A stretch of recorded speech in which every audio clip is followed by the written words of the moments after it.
A very good day to everyone. This is Ankita Arora from Study Made Easy, engaged in teaching DT for CA Final and both group of mentoring and CA Inter का GST. So this lecture, you can call it a revision lecture for CA Final and you may also call it a regular class lecture for CA Inter.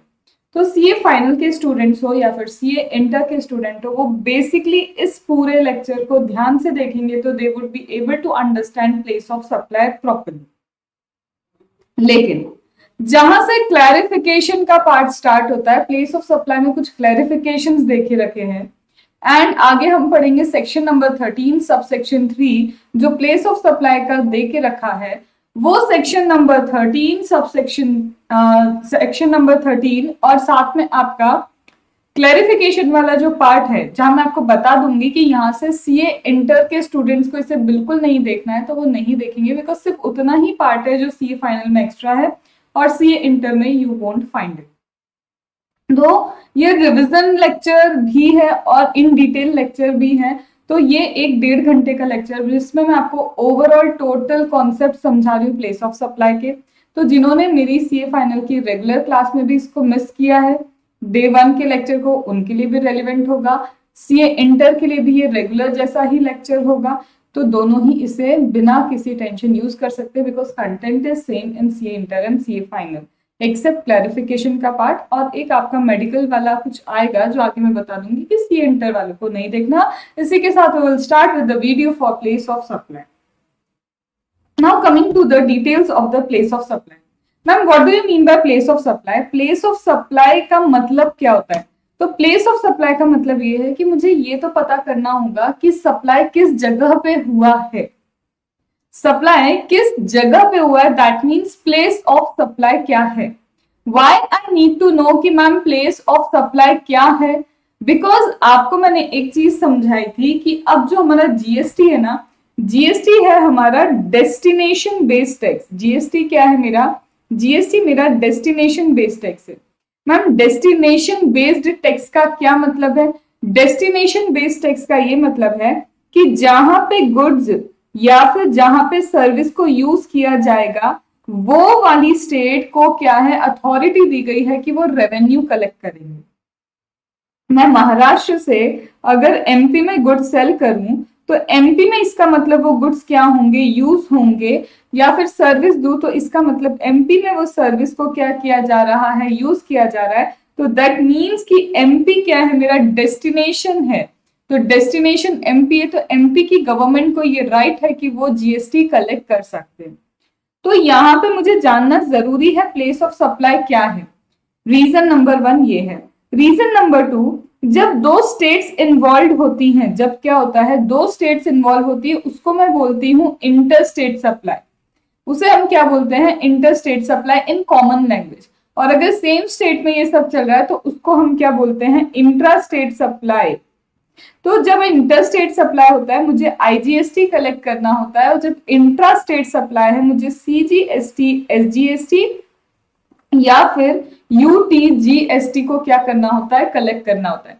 तो in order to know whether I need to collect integrated tax or I need to collect intrastate, that is CGST, SGST or CGST, UTGST, I need to know exact place of supply.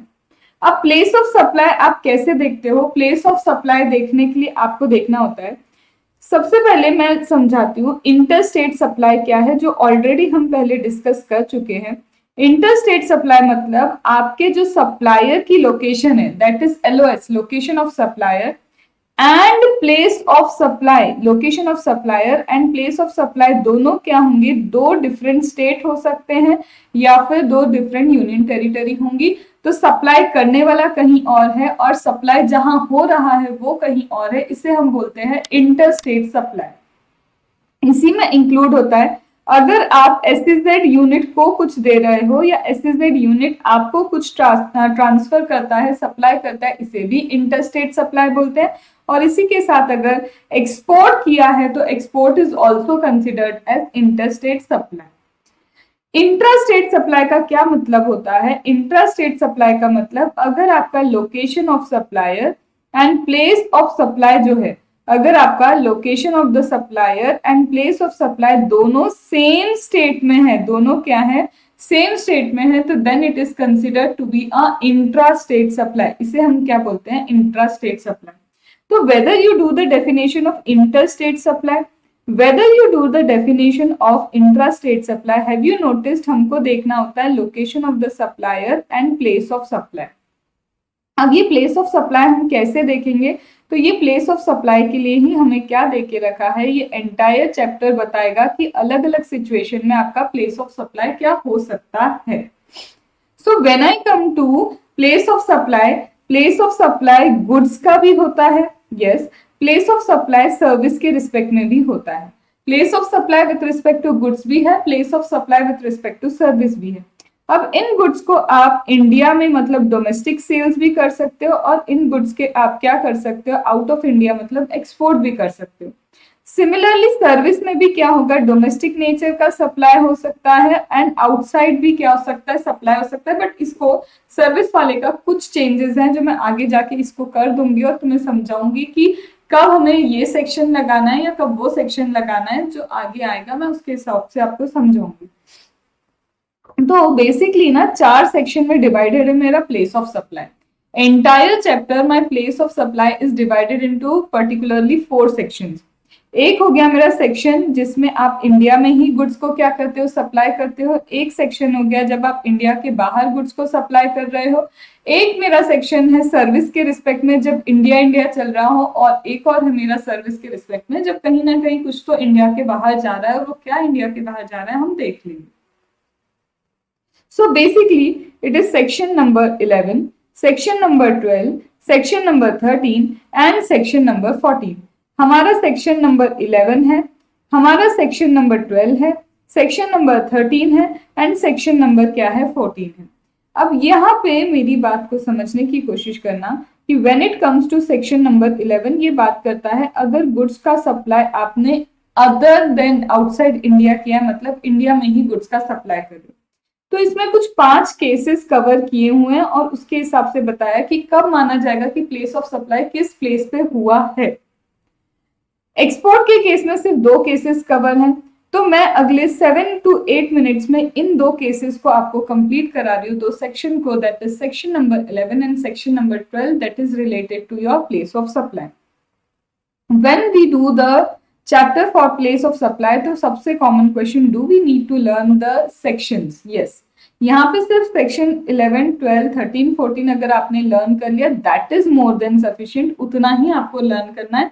इसके अंदर के clauses को आप learn करने की कोशिश मत करना, इसके अंदर के क्लॉजेस आपको लर्न नहीं करने हैं। चलो तो आ जाते हैं हम किसके ऊपर, प्लेस ऑफ सप्लाई के ऊपर। तो प्लेस ऑफ सप्लाई में मुझे यहाँ पे कुछ कुछ डेफिनेशंस हैं जो रेलिवेंट हो सकती है, बट जहां रेलिवेंट होगी हम इसको वहीं पे क्या करेंगे, कवरेज में लेते हुए चलेंगे। तो आते हैं हम specifically place of supply of goods.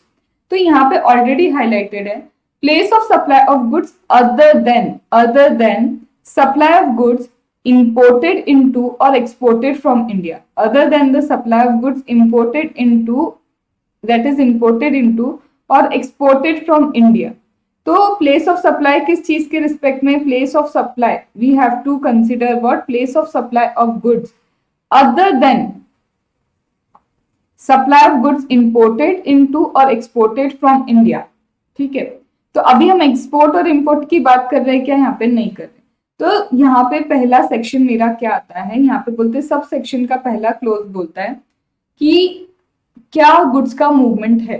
Place of supply में क्या गुड्स का मूवमेंट है, अब वो मूवमेंट क्या होता है वी विल अंडरस्टैंड। फिर इसको मैं अगर स्किप करूं तो दूसरा केस आता है कि जब मैं मूवमेंट इन्वॉल्व नहीं हूं, तो गुड्स के रिस्पेक्ट में 2 चीजें, या तो मूवमेंट ऑफ गुड्स होगा या तो मूवमेंट ऑफ गुड्स नहीं होगा। तीसरा केस आता है कई बार गुड्स को हमको क्या करना पड़ता है, असेंबल या इंस्टॉल करना पड़ता है, तब प्लेस ऑफ सप्लाई क्या हो। फिर चौथा केस आता है कई बार ऑन बोर्ड क्या होते हैं, गुड्स बिकते हैं, जैसे एयरक्राफ्ट में, ट्रेन में, मोटर व्हीकल पे, बस में, यहाँ पे क्या होता है लोग गुड्स बेचने आते हैं। तो ये 4 केसेस अभी क्या है, या तो मूवमेंट ऑफ गुड्स होगा या तो मूवमेंट ऑफ गुड्स नहीं होगा, या तो गुड्स असेंबल हो रहे हैं या फिर ऑन बोर्ड क्या हो रहे हैं, गुड्स ऑन बोर्ड क्या हो रहे हैं, गुड्स लिए जा रहे हैं। तो 4 केसेस हो गए, या तो ऑन बोर्ड, या फिर हमारा मूवमेंट, या फिर नो मूवमेंट, या फिर असेंबली। ठीक है, अब यहाँ पे आ गए हम किस चीज के लिए, यहाँ पे आते हैं, एक और केस दिया है जहां पे ये है बिल टू शिप टू का केस। ये कौन सा केस है मेरा, बिल टू शिप टू।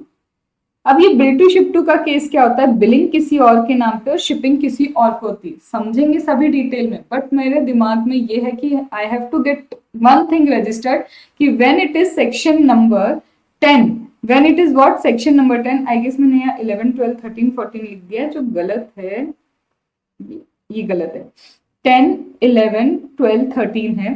ठीक है, तो when it comes to your section number 10, जब आपका क्या आती है बारी सेक्शन नंबर 10 की आती है, तो सेक्शन नंबर 10 में 5 केसेस इन्वॉल्व है। गुड्स के मूवमेंट के, जब गुड्स का मूवमेंट नहीं होता है, असेंबली होती है गुड्स की, ऑन बोर्ड जाते हैं गुड्स सेल होने, और बिल टू शिप टू। अब इनको हम थोड़ा सा क्या करते हैं, समझने की कोशिश करते हैं कि what is movement of good. Movement of goods से आप क्या समझते हैं, तो when it comes to movement of goods, देखो मूवमेंट ऑफ गुड्स मतलब एक प्लेस से दूसरी प्लेस पे गुड्स जाना। जैसे suppose I am in, suppose मैंने क्या किया, जयपुर से कुछ तो अच्छा सा ऑर्डर किया। जयपुर की क्रॉकरी भी फेमस है, जयपुर की ज्वेलरीज फेमस है, जयपुर की बेडशीट फेमस है, बहुत सारी चीजें फेमस है। तो मैंने जयपुर से क्या किया, लेट से बेडशीट्स ऑर्डर की 100 बेडशीट हमने क्या की, ऑर्डर की। अब गुड्स वहां से जयपुर से कहाँ आ रहे हैं, पुणे आ रहे हैं, तो that means there is movement of goods. Goods का क्या हो चुका है, मूवमेंट हो चुका है, क्योंकि गुड्स कहाँ से आ रहे हैं, जयपुर से कहाँ से आ रहे हैं, गुड्स पुणे आ रहे हैं, तो that means it is movement of goods. और मैम फिर मूवमेंट ऑफ गुड्स कब नहीं होगा, हम बोल रहे हैं कि when there is no movement of good. उसका एग्जाम्पल क्या है, उसका एग्जाम्पल ये है, आप जाते हो मॉल में, मॉल में गए, आपने सारी ग्रोसरी वगैरह अपने बकेट में भर ली, उसके बाद आप वहीं पे बिल पे करोगे और वो गुड्स आपके हो जाते हैं। वहां कहीं मूव नहीं करवाना पड़ा गुड्स को, there is no movement of goods. तो अगर मूवमेंट ऑफ गुड्स होता है तब आपका प्लेस ऑफ सप्लाई क्या होगा, और अगर आपका मूवमेंट ऑफ गुड्स नहीं है, मतलब जहां से खरीदा वहीं की वहीं गुड्स आपके हो गए, तब प्लेस ऑफ सप्लाई क्या होगा। तो जब मूवमेंट ऑफ गुड्स होता है तो कहीं पे तो वो मूवमेंट खत्म होगा ना।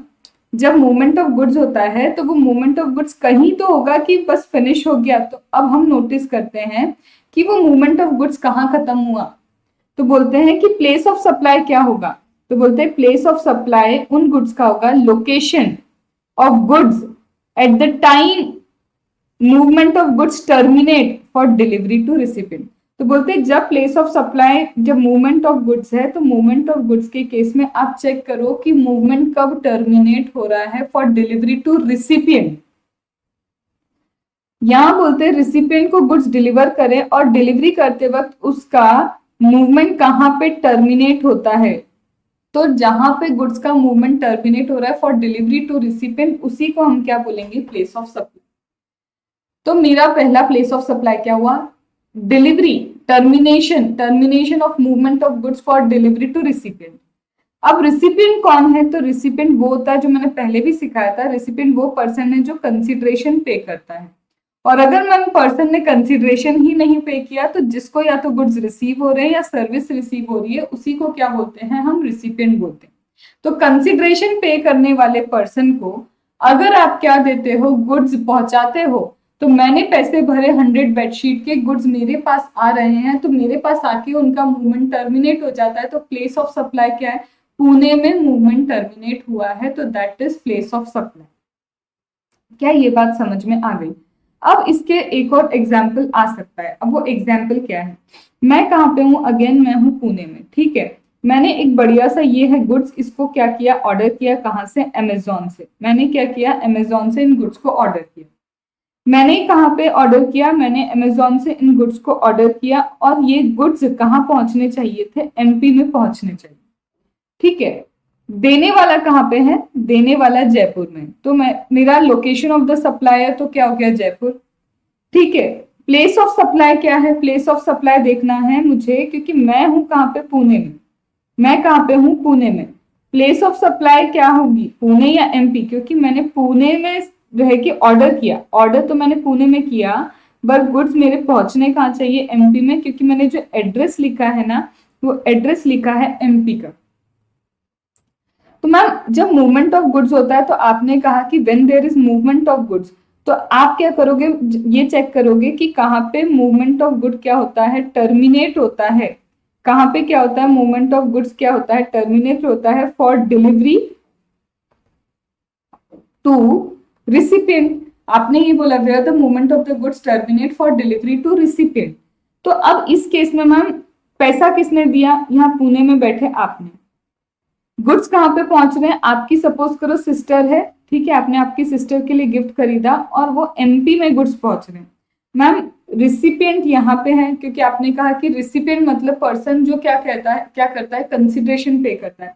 तो मैम रिसिपिएंट कहाँ है, रिसिपिएंट यहाँ पे है मेरा, ठीक है, मेरा रिसिपिएंट कहाँ पे, यहाँ पे पुणे में। डिलीवर कहाँ हो रहे हैं गुड्स, मतलब मूवमेंट कहाँ टर्मिनेट हो रहा है, एमपी में मूवमेंट टर्मिनेट हो रहा है।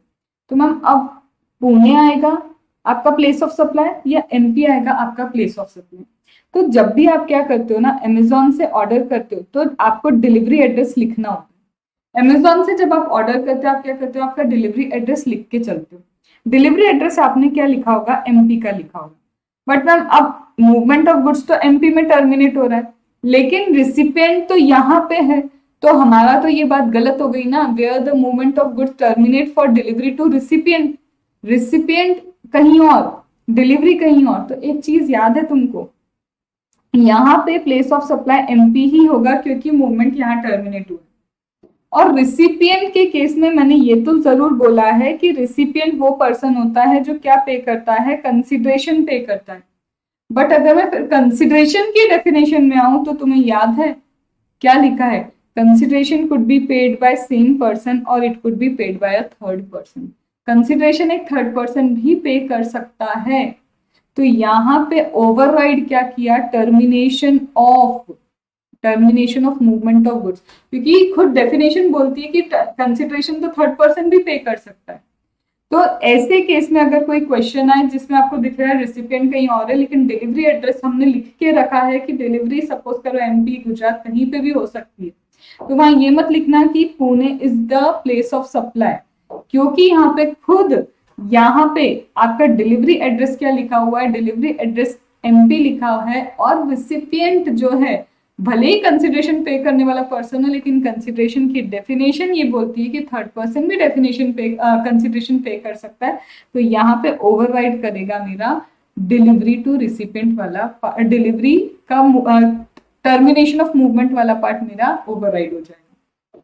और इसी की जगह मैम सब सादा सिंपल होता, मतलब आपने क्या किया, ऑर्डर किया जयपुर वाले भैया से और बोला पुणे में गुड्स पहुंचा दो, तो कंसिडरेशन भी आपने पे किया, आपको यहीं पे गुड्स क्या होंगे, डिलीवर हो जाएंगे। तो कंसिडरेशन पे करने वाले आप मतलब रिसिपिएंट, और रिसिपिएंट को गुड्स क्या होगा, डिलीवर हो गए, टर्मिनेशन हो गया। तो यहाँ पे क्या हो जाएगा, पुणे ही आपका क्या हो जाएगा, प्लेस ऑफ सप्लाई होगा। तो this is in case of movement of goods. लेकिन अगर मेरा केस है सेकेंड, दैट इज अगर मूवमेंट ही ना हो, मेरा सेकेंड केस है जिसमें क्या है, अगर मूवमेंट ही नहीं है, देयर इज नो मूवमेंट। तो केस सेकेंड केस जहां पे मूवमेंट ऑफ गुड्स है ही नहीं, तो उस केस में हम क्या करेंगे, तो where there is no movement of goods, जहां पे कोई मूवमेंट नहीं है गुड्स का, तो मुझे वहां क्या करना होगा, हम जाते हैं ये मॉल के अंदर। मॉल के अंदर ये रहा वो काउंटर जहां पे हम क्या करते हैं, बिल पे करते हैं। हमने मॉल की शॉप से क्या किया, बहुत सारा ग्रोसरी भर लिया, ये हम खड़े हैं बिलिंग सेंटर पे, ये यहाँ पे सारा सामान रखते हो, वो बिल करके क्या करता है, तुमको दे देता है, तुम बिल भर के सारा सामान लेके चले जाते हो। Is there any movement of goods है, नहीं, यहाँ पे कोई मूवमेंट ऑफ गुड्स है नहीं। तो वहां पे क्या होगा, प्लेस ऑफ सप्लाई। तो वहां पे प्लेस ऑफ सप्लाई की डेफिनेशन है location of goods at the time of delivery to recipient. Goods की वो क्या लोकेशन है, लोकेशन ऑफ गुड्स क्या है at the time of delivery to recipient, recipient को देते वक्त लोकेशन ऑफ गुड्स क्या है, हमको सिर्फ वही चेक करना होता है यहाँ पे। तो हमने क्या किया, वो चेक कर लिया कि लोकेशन क्या है डिलीवरी के लिए, डिलीवरी करना है अगर हमको गुड्स की, क्योंकि इस केस में डायरेक्ट क्या होती है, गुड्स की डिलीवरी होती है। तो गुड्स की डिलीवरी के वक्त गुड्स का उनका लोकेशन क्या है, गुड्स का सिर्फ मुझे वही चेक करना होता है। तो place of supply where there is movement of goods, तो termination of the movement of goods for delivery to recipient, यही एग्जैक्ट वर्डिंग यूज करनी होगी, you can not change the wording in place of supply. Second, अगर ma'am movement of goods नहीं है तो place of supply क्या होगा, location of goods at the time of delivery to the recipient. ठीक है। थर्ड नंबर का case क्या है मेरा? थर्ड नंबर का केस है मैम, कई बार गुड्स को असेंबल करना पड़ता है, कई बार गुड्स को क्या करना पड़ता है, इंस्टॉल करना पड़ता है। तो when it is about assembly और इंस्टॉलेशन ऑफ गुड्स, कैसे? मुझे आरओ खरीदना है, ठीक है, तो मैंने क्या किया, फिर से अमेजोन से आरओ खरीद लिया। हम अभी फिर से कहाँ है, पुणे में ही। मैंने क्या किया, अमेजोन से आरओ खरीद लिया, लेकिन ये आरओ इंस्टॉल कहाँ पे होगा? अगेन इंस्टॉल होगा या तो पुणे में, केस नंबर ए, या फिर ये इंस्टॉल होगा इंदौर में। अगर ये पुणे में इंस्टॉल हो रहा है तो लोकेशन ऑफ इंस्टॉलेशन कहाँ है, वो प्लेस ऑफ सप्लाई होगा। और अगर ये इंदौर में इंस्टॉल हो रहा है तो लोकेशन ऑफ इंस्टॉलेशन इंदौर है, तो प्लेस ऑफ सप्लाई क्या होगा, इंदौर। तो यहाँ पे मेरी बात समझो, मेरे केसेस क्या चल रहे हैं, मेरा प्लेस ऑफ सप्लाई क्या होगा। तो आपने तो कहाँ, पुणे में बैठ के ऑर्डर किया, ठीक है, सिर्फ आपने ऑर्डर किया। सपोज करो अमेजोन से जब आपने ऑर्डर किया तो वो भैया जो आरओ मशीन दे रहे हैं, आरओ दे रहे हैं आपको, वो कहाँ के हैं, वो सपोज करो पंजाब में, क्योंकि अमेजोन पे तो हम बेस्ट रेट के हिसाब से ऑर्डर कर देते हैं। हो सकता है देने वाला पंजाब में हो सकता है मुंबई में हो सकता है इंदौर में, कहीं भी हो, हम बोलते मैम वो पंजाब में। तो इसका मतलब मैम लोकेशन ऑफ सप्लायर आपकी क्या हो गई, लोकेशन ऑफ सप्लायर तो इंटैक्ट हो गई, दैट इज पंजाब। अब आपने बोला इन गुड्स को इंस्टॉल कर दो, कहाँ पे, पुणे में, केस नंबर ए। आपने कहा बी, केस नंबर बी, इन गुड्स को इंस्टॉल कर दो, मतलब ये आरओ को इंस्टॉल कर दो इंदौर में।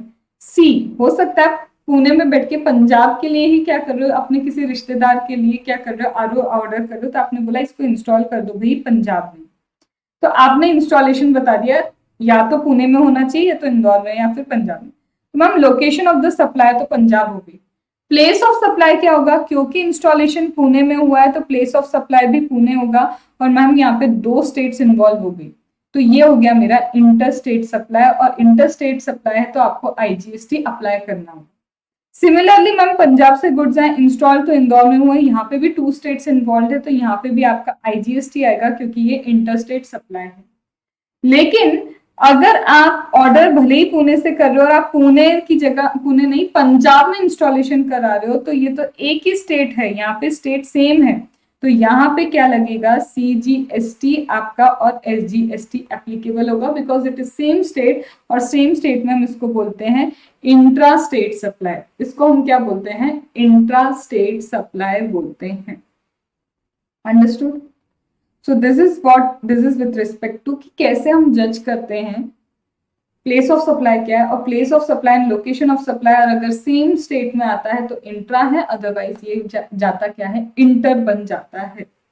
डन, ये हो गई आपकी पहली चीज। तो मैम मूवमेंट ऑफ गुड्स होगा, या तो मूवमेंट ऑफ गुड्स नहीं होगा, या फिर असेंबली होगी, तो ये उसके रिस्पेक्ट में हमने प्लेस ऑफ सप्लाई किया। मेरा फोर्थ कैटेगरी क्या है ma'am, on board. On board जब क्या होता है, गुड्स को हम सेल करते हैं, हम क्या करते हैं ऑन बोर्ड, क्या करते हैं जब गुड्स को क्या करते हैं, सेल करते हैं। तो जब आप ऑन बोर्ड गुड्स को सेल करो, मतलब ये क्या है, हो सकता है on truck, just an example, बस ले लो आप, 2 जगह की बसेस हैं, मतलब एक स्टेट से दूसरे स्टेट में बस जा रही है, तब भी इधर क्या होते हैं, गुड्स सेल होते हैं, ठीक है। मैम ट्रेन ले लो, consider it to be a train, ठीक है, ये आपकी क्या है, ट्रेन है, ठीक है, ये हो गई आपकी क्या, ट्रेन। फिर इसके अलावा मैम प्लेन, तो यहां पे भी क्या है, गुड्स सेल होते हैं। प्रॉब्लम क्या है मैम, गुड्स तो देखो चलते फिरते सेल हो रहे, यहाँ पे क्या हो रहा है, गुड्स तो हर जगह क्या है, यहाँ पे चलते फिरते सेल हो रहे, तो मैम हमें क्या पता चलेगा, क्या प्लेस ऑफ सप्लाई। हम यहाँ पे क्या कर रहे हैं, पुणे से जा रहे हैं सीधे, कहाँ पे, पुणे से सपोज करो मैम सिक्किम जा रहे हैं, रास्ते में हमने क्या किया, यहाँ पे इन लोगों से कुछ खरीद लिया, तो अब क्या आप प्लेन रुकवा के देखोगे कि आपने प्लेस ऑफ सप्लाई क्या किया, ऑब्वियसली नॉट पॉसिबल। तो ऐसे केस में बोलते हैं हमें नहीं पता, बीच में आप कहीं कहीं पे भी सेल्स करते रहोगे तो हमें नहीं पता कि प्लेस ऑफ सप्लाई क्या होने वाला है। तो इन दैट केस वो बोलते हैं कि जब आपको नहीं पता कि प्लेस ऑफ सप्लाई क्या हो सकता है, तो एक काम करो, ये देखो कि ये जो गुड्स आप सेल कर रहे हो, ये जो क्या है गुड्स यहाँ पे आप सेल कर रहे हो, ये गुड्स को ऑन बोर्ड कर लिया, तो आप सिर्फ देखो where the goods have been taken on board, जिस जगह पे आपने गुड्स को ऑन बोर्ड लिया वही प्लेस ऑफ सप्लाई। तो यहाँ पे क्या हो जाएगा, वेयर गुड्स, जहां पे गुड्स क्या है taken, where the goods have been taken on board, जहां पे ये गुड्स को आपने ऑन बोर्ड लिया, बस वही आपका क्या हो जाएगा, प्लेस ऑफ सप्लाई हो जाएगा। तो या तो मूवमेंट होगा या तो मूवमेंट नहीं होगा, या तो असेंबली होगी, या फिर ऑन बोर्ड आप क्या करोगे, सप्लाई करोगे।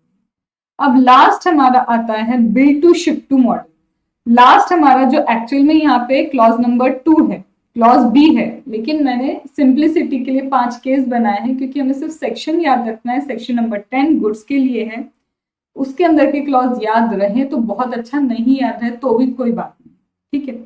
तो अभी किस पे आते हैं, bill to ship to. What do you mean by bill to ship to? अब ये बिल टू शिप टू का मतलब क्या होता है? बिल टू शिप टू का मतलब ये है, ये पर्सन है कि, ठीक है, एक ये पर्सन है,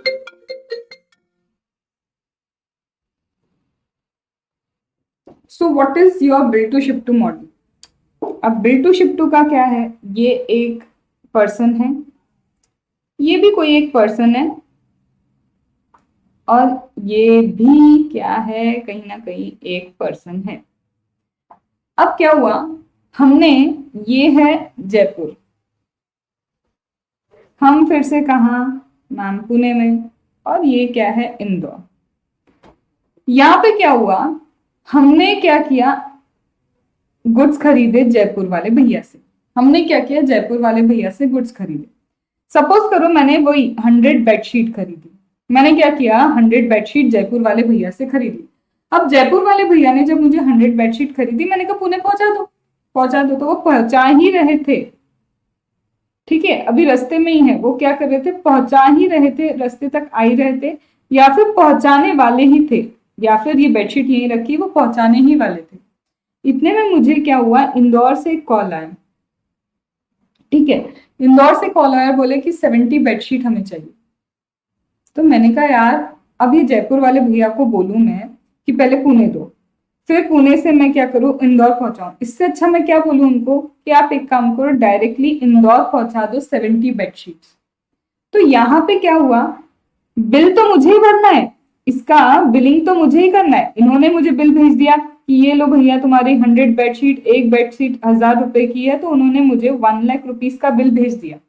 payment of bill will be done by me, payment मैं ही करूंगी, बिल पे मेरा ही नाम लिखा है। बट मैंने बोला देखो मेरे को ऑर्डर आया कितने, 70 बेडशीट का, तो मैंने बोला कि यहाँ से 70 बेडशीट क्या करो, आप भेज दो इंदौर में, और 30 बेडशीट मुझे यहाँ पे दे देना। तो अब क्या हुआ, बिल तो मेरे नाम के, शिपिंग कहाँ हो गई, इंदौर में हो गई। तो बिल मेरे नाम पे है, शिपिंग कहाँ पे हो गई, इंदौर में हो गई। इसको बोलते हैं bill to ship to model.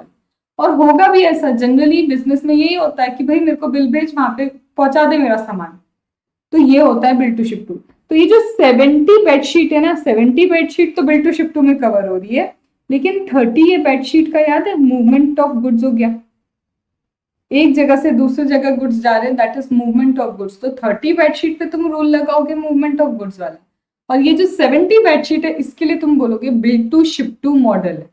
यहाँ पे क्या है, bill to ship to model. तो ma'am bill to ship to model में क्या होता है, प्लेस ऑफ सप्लाई, आप देखते हो principal place of business of, principal place of business देखते हो आप, किसका principal business, principal place of business of such person लिखा है। अब मैम ये सच पर्सन कौन है, सच पर्सन मतलब यही बायर, बायर को ही यहाँ पे सच पर्सन कहा है, और बायर को ही यहाँ पे बोला है थर्ड पर्सन। यहाँ पे बिल टू शिप टू में बोला है अगर सेलर थर्ड पर्सन के डायरेक्शन पे, थर्ड पर्सन मतलब बायर, बायर के डायरेक्शन पे अगर कहीं और शिपमेंट करता है ड्यूरिंग मूवमेंट, जब गुड्स थे या फिर जब गुड्स मूवमेंट में आने वाले थे उससे पहले डायरेक्शन आ जाता है थर्ड पर्सन मतलब बायर का कि ये गुड्स को कहीं और पहुंचा दो, इसे बोलते हैं bill to ship to model. और इसके लिए आपको इस पर्सन का बिजनेस का प्रिंसिपल प्लेस का है, कहाँ से प्रिंसिपली बिजनेस करता है, तो वो जगह देखनी होगी, वो होगा आपका place of supply. Ma'am principal place of business देखने की क्या जरूरत है, क्यों नहीं है, ये पर्सन अभी पूना में, कल इसको फोन आ गया, अब ये पहुंच गया मुंबई, फिर इसको फोन आया ये पहुंच गया राजस्थान, फिर इसको फोन आया ये पहुंच गया कहीं और पंजाब में, मतलब ये इधर उधर घूम रहा है और फिर ऑर्डर करते जा रहा है। तो बोले इसका तो काम घूमने का है, हम बिल टू शिप टू में इसको नहीं देखते कि इसकी लोकेशन कहाँ है, हम ये देखते हैं इसका प्रिंसिपल बिजनेस कहाँ से होता है, जहां से इसका मेन बिजनेस होता है वही हम मान लेंगे कि इसको क्या कर दिया, सप्लाई कर दिया। भले ही शिपमेंट यहाँ हुई है, इंदौर में शिपमेंट हुई है, लेकिन माना जाएगा principal place of the business कहाँ है, जहां पे इस पर्सन का क्या है प्रिंसिपल प्लेस ऑफ बिजनेस है, बायर का, वही क्या होगा आपका प्लेस ऑफ सप्लाई। तो ये हमारी क्या है 5 चीजें। सबसे पहले अगर मूवमेंट ऑफ गुड्स है तो location where the movement of goods terminate for delivery to the recipient, वो देखना है। अगर ma'am bill to ship to है तो क्या करेंगे, तो वही लिखा है अगर ड्यूरिंग मूवमेंट ऑफ गुड्स या फिर before the movement of goods third person से आपको कोई एडवाइस रिसीव होती है, आपको क्या होता है थर्ड पर्सन से अगर कोई एडवाइस रिसीव होती है तो जो भी आपका principal place of the business होगा उस पर्सन का, वही आपका क्या होगा place of supply. Then ma'am अगर कोई मूवमेंट नहीं है तो location of goods at the time of delivery to recipient. Then ma'am अगर ये गुड्स कहीं असेंबल किए तो प्लेस ऑफ सप्लाई जहां पे ये गुड्स असेंबल और इंस्टॉल होते हैं वही होगा। देन इसके बाद ma'am on board, on board मतलब वेसल पे बिकता है, एयरक्राफ्ट पे बिकता है, ट्रेन में बिकता है, मोटर व्हीकल पे बिकता है, तो where the goods have been taken on board, जहां पे गुड्स को क्या लिया गया है ऑन बोर्ड लिया है, यही आपका क्या है प्लेस ऑफ सप्लाई। तो मैंने डिटेल में इसको एक बार फिर से समझा दिया, रिविजन कम पूरे रेगुलर लेक्चर ही हो गया ये तो, ठीक है। हाँ रेगुलर में थोड़ा सा मैं और इंटरप्रिटेशन सीए फाइनल पे जरूर लेती हूँ, लेकिन फॉर द सीए इंटर बिल्कुल ओके। अब आते हैं हम किसके ऊपर, ये रहा मेरा क्या एक छोटा सा नोट मैंने बना के रखा था कि अगर ma'am movement of the goods होगा तब क्या होता है डिलीवरी टू रिसिपिएंट, कोई मूवमेंट नहीं होगा, अगर क्या होगा कोई मूवमेंट नहीं होगा तो आप देखोगे डिलीवरी टू रिसिपिएंट, और अगर मूवमेंट है तो टर्मिनेट कहाँ होता है मूवमेंट वो देखोगे, असेंबली हुआ है तो प्लेस ऑफ असेंबली देखोगे, अगर आप ऑन बोर्ड बेचते हो तो where the goods have been taken on board देखोगे, और अगर यही bill to ship to model होगा तो आप क्या देखोगे bill to ship to model में principal place of the business.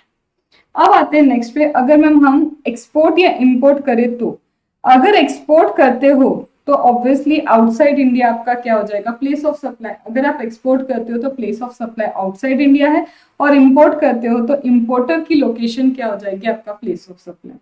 तो गुड्स को अगर मैंने इंपोर्ट करके रखा है क्योंकि रिवर्स चार्ज मैकेनिज्म का कॉन्सेप्ट है, तो इंपोर्टर की लोकेशन, और गुड्स को मैं एक्सपोर्ट करती हूँ तो इंडिया के बाहर आपकी क्या आ जाएगी लोकेशन, तो अगर आप एक्सपोर्ट करते हो तो लोकेशन क्या आ जाएगा आउटसाइड इंडिया आ जाएगा। Done. Place of supply of service where location of supplier of service and the location of the recipient of the service is in India. अब आते हैं हम किसके ऊपर, अब आते हैं place of supply of service where the location of the supplier of the service and location of recipient of service is in India. अब हम प्रॉपरली मूव करते हैं सर्विस के ऊपर कि अगर सर्विस की बात है, जैसे गुड्स के रिस्पेक्ट में मैंने इन इंडिया आउटसाइड इंडिया का एक बाइफर्केशन किया, सर्विस के लिए भी 2 सेक्शन है, एक सेक्शन नंबर 12 है तो एक सेक्शन नंबर 13 है। प्रॉब्लम ये है कि कंफ्यूजन ये क्रिएट होता है कि कहाँ पे सेक्शन नंबर 12 एप्लीकेबल करना है, कहाँ पे सेक्शन नंबर 13 एप्लीकेबल करना है। तो मुझे कैसे पता चलेगा मैम सेक्शन 12 लगाना है या सेक्शन 13 लगाना है, तो समझो सेक्शन नंबर 12 कहाँ पे लगता है, सेक्शन नंबर 12 आप तब लगाओगे जब सप्लायर भी आपका कहाँ होगा इंडिया में, रेसिपिएंट भी आपका कहाँ होगा इंडिया में, सप्लायर भी इंडिया में है, रेसिपिएंट भी इंडिया में, और कभी कभी ऐसा होगा कि आपकी जो सर्विस है ना, आपकी सर्विस बस कहाँ पहुंच सकती है इंडिया के बाहर, तो सप्लायर भी इंडिया में होगा, रेसिपिएंट भी क्या होगा इंडिया में होगा, और कभी कभार सर्विस क्या पहुंच जाएगी आपकी इंडिया के बाहर पहुंच सकती है, तब आप सेक्शन नंबर 12 लगाओ। बट सेक्शन नंबर 13 कब अप्लाई होता है, जब सप्लायर भी इंडिया में लेकिन रिसिपिएंट इंडिया के बाहर, या फिर सप्लायर इंडिया के बाहर और रिसिपिएंट क्या है इंडिया में, मतलब इनमें से कोई एक इंडिया के बाहर चले जाए, इनमें से क्या हो कोई एक, या तो सप्लायर इंडिया के बाहर चले जाए या फिर रिसिपिएंट इंडिया के बाहर चले जाए, या तो क्या है सप्लायर इंडिया के बाहर चले जाएगा या फिर क्या है रिसिपिएंट इंडिया के बाहर चला जाएगा, तो उसमें आपका क्या लगेगा सेक्शन नंबर 13। और यहाँ पे क्या लगेगा सेक्शन 12, जब दोनों इंडिया में है और सिर्फ आपकी सर्विस इंडिया के बाहर मूव कर रही है तब हम लगाते हैं क्या section number 12। So this is the crux for कब 12 लगाना है कब 13 लगाना है। अब 12 में बहुत सारी सर्विसेज दे के रखी है, बहुत सारी सर्विस क्या पे दे के रखी है, 12 में दे के रखी है। अब 12 की इन सर्विसेज में जो जो सर्विसेज कवर की हैं वो बोलते हैं कि ये सर्विस तो आप रजिस्टर्ड को भी दे सकते हो, अनरजिस्टर्ड को भी। देखो जो भी सर्विस कवर की होंगी, बोलते सर्विसेज तो रजिस्टर्ड को भी दे सकते हैं हम, एक रजिस्टर्ड पर्सन को, और एक सर्विस हम अनरजिस्टर्ड पर्सन को भी दे सकते हैं। तो यहाँ पे बहुत सारी सर्विसेज कवर तो है, लेकिन आपको सोचना पड़ेगा कौन सी ऐसी सर्विस है जो आपको रजिस्टर्ड को देनी है और कौन सी ऐसी सर्विस है जो अनरजिस्टर्ड को दिए, तो प्लेस ऑफ सप्लाई क्या होगा। अब उसके लिए आप एक निमोनिक याद रखो, क्योंकि यहाँ पे 13 सर्विस दी है, सारी की सारी 13 सर्विस में आपको ऐसा बाइफर्केशन करने की जरूरत नहीं कि ये सर्विस मैंने रजिस्टर्ड पर्सन को दी है या फिर ये सर्विस मैंने एक अनरजिस्टर्ड पर्सन को दी। यहाँ पे आप याद रखो जीटीओ ने क्या किया, जीटीओ ने ट्रांसपोर्टेशन किया, ट्रांसपोर्टेशन गुड्स का किया, ट्रांसपोर्टेशन पैसेंजर का किया। तो जीटीओ ने ट्रांसपोर्टेशन गुड्स का किया, पैसेंजर का किया, और क्या लिया, इंश्योरेंस लिया। ये जो यहाँ पे मैं सर्विसेज इसमें बताऊंगी, सिर्फ इन्हीं सर्विस में आपको सोचना पड़ेगा कि आपने सर्विस सप्लाई रिसिपिएंट को की है, रजिस्टर्ड पर्सन को की है या अनरजिस्टर्ड पर्सन को। यहाँ पे सर्विस रजिस्टर्ड है या अनरजिस्टर्ड को, ये इन्हीं सर्विसेज में सोचना होगा जो अभी मैंने आपको मेमोरी टेक्निक दी। करते करते इस मेमोरी टेक्निक को फुल कर लेंगे कि जी क्या, टी क्या, ओ क्या, ट्रांसपोर्टेशन गुड्स का, पैसेंजर का, इंश्योरेंस का, तो यूं ही याद हो जाएगा। अब बोलते हैं कि देखो हमने तो सेक्शन नंबर 12 में different kind of services include किया है, लेकिन अगर ये सर्विस ऐसी है जो इनमें से किसी भी क्लॉज में कवर नहीं होती, मतलब जनरल सर्विस है, स्पेसिफिक सर्विस तो हमने यहाँ पे बता दी, लेकिन आपकी कोई सर्विस ऐसी है जो इन क्लॉज में कहीं पे भी कवर नहीं होती है, तो अगर सर्विस इन क्लॉज में कहीं भी कवर नहीं हो रही है तो बोलता है कि सेक्शन नंबर 12 का आपको जनरल रूल लगाना पड़ेगा for the place of supply. तो जी फॉर हो गया मेरा यहाँ पे पहले ही फुर्सत में, जी फॉर जनरल रूल। यहाँ पे जो मैंने आपका कराया था जी फॉर क्या हो जाएगा यहाँ पे जनरल रूल, कि अगर स्पेसिफिक सर्विस नहीं है, जनरल सर्विस है, तो जनरल सर्विस के लिए लगेगा जनरल रूल। ये है मेरा जी, जीटीओ का जी। तो बोलता है इसमें क्या सोचना है, तो ये पूरी सर्विस जीटीओ ने ट्रांसपोर्टेशन ऑफ गुड्स किया, ट्रांसपोर्टेशन ऑफ पैसेंजर किया, जिसके लिए उन्होंने इंश्योरेंस लिया, ये जितनी भी सर्विस आएंगी, अगर ये सर्विस आप एक रजिस्टर्ड पर्सन को दोगे, अगर ये सर्विसेज आपने किसको दी, तो रजिस्टर्ड पर्सन को दी, तो आपको आंख बंद करके एक ही चीज लिखनी है, लोकेशन ऑफ सच पर्सन। उस पर्सन, रजिस्टर्ड पर्सन की इस वक्त लोकेशन क्या है, तो लोकेशन ऑफ सच पर्सन ही क्या करना होगा, आपको देखना होगा। तो रजिस्टर्ड पर्सन को दिया तो रजिस्टर्ड पर्सन की लोकेशन क्या है, तो लोकेशन ऑफ सच पर्सन।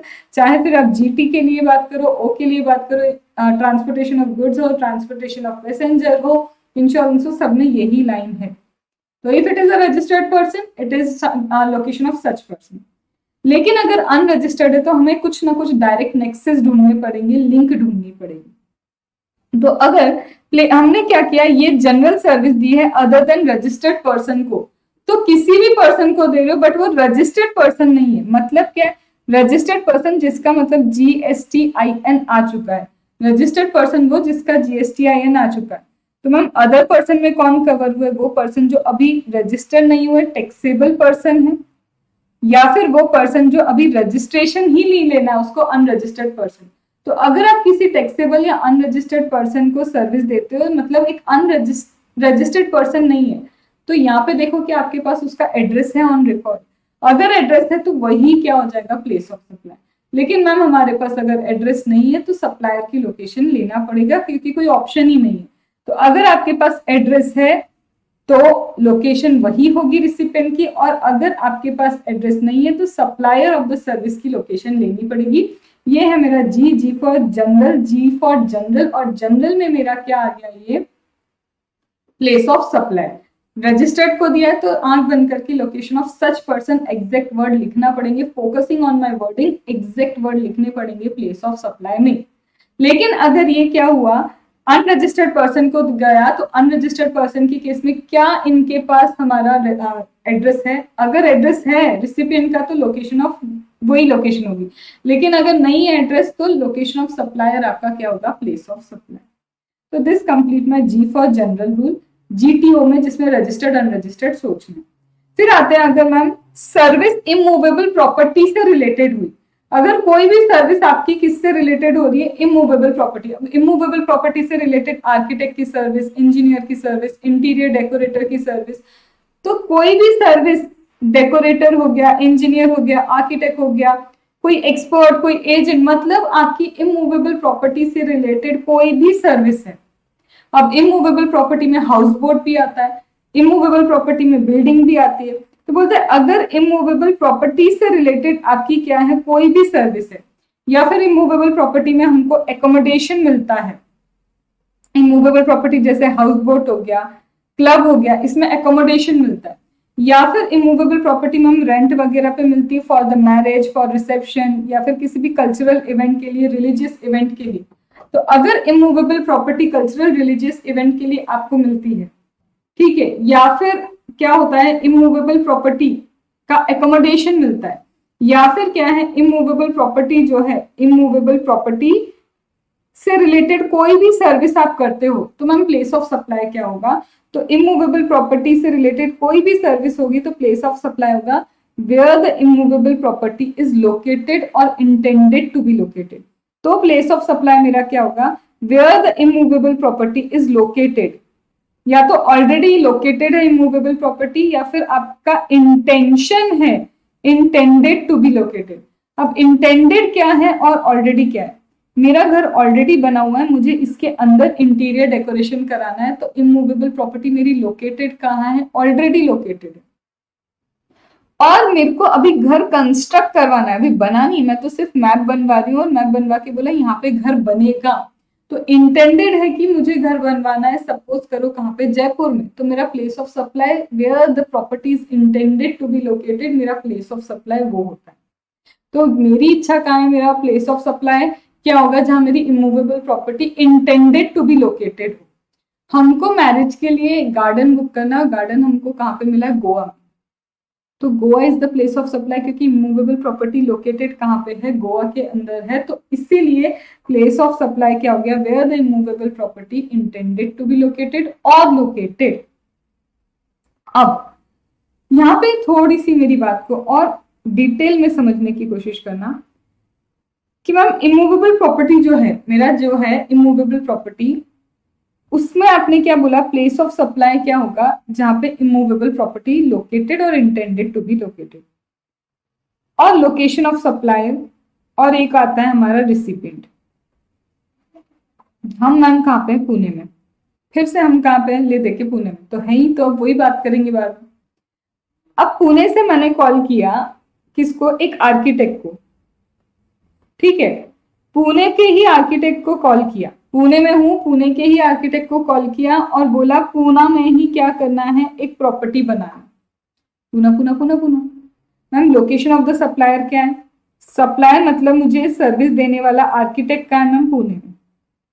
आपको घर कहाँ पे चाहिए, घर भी चाहिए पुणे में, मतलब ma'am property intended to be located Pune, आपका लोकेशन ऑफ सप्लायर पुणे। तो मैम जब दोनों ही चीजें क्या है, पुणे में है, जब दोनों ही चीजें आपकी क्या है, पुणे में है, तो इसको क्या बोलोगे आप, इंट्रास्टेट सप्लाई। ऑप्शन नंबर 2, मैंने पुणे के ही भाई साहब को बोला कि मुझे घर बनवाना है, घर इंदौर में चाहिए, घर कहाँ पे चाहिए, इंदौर में। Ma'am location of the supplier Pune, location of the supplier क्या है, पुणे, लोकेशन ऑफ सप्लायर हो गया आपका पुणे, घर कहाँ पे चाहिए आपको, इंदौर में। तो ma'am immovable property intended to be located कहाँ हो गई आपकी, पुणे, तो इमूवेबल प्रॉपर्टी जो आपकी इंटेंडेड टू बी लोकेटेड है वो कहाँ पे हो गई, आपका पुणे, तो ये भी, सॉरी इंदौर, तो यहाँ पे मेरा क्या हो गया, ये एक पुणे में है, एक इंदौर में है, ये मेरा हो गया इंटरस्टेट सप्लाई। चेंज करते हैं, अब मैम हम पुणे नहीं, मैं जिस आर्किटेक्ट को कॉल कर रही हूँ ना वो है जयपुर का, तो मैम लोकेशन ऑफ सप्लाई तो जयपुर हो गई। आपको कहाँ पे चाहिए आपका घर, या तो आपको पुणे में चाहिए, या आपको जयपुर में चाहिए, या तो आपको इंदौर में चाहिए। मतलब ये सब हो गया मेरा प्लेस ऑफ सप्लाई कि मेरी प्रॉपर्टी कहाँ होगी। तो जयपुर और Pune interstate, Jaipur and Jaipur intrastate, Jaipur and Indore interstate. तो इस तरह से आपको चेक करना पड़ता है कि आपका प्लेस ऑफ सप्लाई क्या है, लोकेशन ऑफ सप्लायर क्या है, फिर वो इंटर और इंट्रा स्टेट आपको बताएगा कि वो चीज इंटर स्टेट है या फिर क्या है, इंट्रा स्टेट सप्लाई है। तो ये हुआ मेरा इमूवेबल प्रॉपर्टी से रिलेटेड। अब मैम ये भी तो हो सकता है मेरी इमूवेबल प्रॉपर्टी मुझे दुबई में चाहिए हो, बिल्कुल। सर्विस मैंने कहा था ना, कभी कभार ये सर्विस इंडिया के बाहर भी जा सकती है। सप्लायर इंडिया में, रिसिपिएंट इंडिया में, सप्लायर इंडिया में, फोन करने वाला भी इंडिया में कि मुझे क्या चाहिए, मेरा घर बनवाना है, मैं पैसे दूंगा, रिसिपिएंट भी इंडिया में, सप्लायर भी इंडिया में, दोनों इंडिया में। लेकिन मेरा प्लेस ऑफ सप्लाई कहाँ चला गया, दुबई, क्योंकि प्रॉपर्टी लोकेटेड और intended to be located outside India. तो जब आपकी सर्विस इंडिया के बाहर जाती है, जब आपकी क्या जा रही है, सर्विस इंडिया के बाहर जा रही है, तो इस केस में पता है प्लेस ऑफ सप्लाई क्या होगा, लोकेशन ऑफ रिसिपिएंट। यहां पे फिर प्लेस ऑफ सप्लाई मेरा क्या हो जाता है, लोकेशन ऑफ रिसिपिएंट हो जाता है, instead of your located intended to be located. Done. चलो इसके बाद आते हैं नेक्स्ट वाली सर्विस पे। ये वो सर्विस है जैसे रेस्टोरेंट की सर्विस, फिटनेस की सर्विस, ब्यूटी ट्रीटमेंट की सर्विस, मतलब ये वो सारी सर्विस हैं जिनके लिए आपको पर्सनली प्रेजेंट होना जरूरी है। वो सारी सर्विस है जिनके लिए आपको क्या है, grooming, fitness, beauty treatment, health service, इसके लिए आपको पर्सनली रहना जरूरी है। अगर यहाँ पे आपको क्या है, पर्सनली रहना जरूरी है, तो मतलब जहां आप हो वहीं सर्विस प्रोवाइड होगी। तो where the service have been actually perform, भाई मेरे को अगर मेरी हेल्थ सही करनी तो मेरा वहां होना जरूरी है, मेरी ग्रूमिंग करवानी तो मेरा वहां जरूरी है।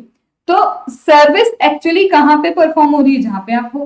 तो हम वही लिखे, where the service have been actually perform. तो जहां पे सर्विस एक्चुअली परफॉर्म हो रही है वो ये है, और इसी को बोलते हैं हम प्लेस ऑफ सप्लाई, जहाँ पे पर्सनल प्रेजेंस होना जरूरी है। तो वो प्लेस ऑफ सप्लाई क्या होगा, where the service have been actually perform. Understood.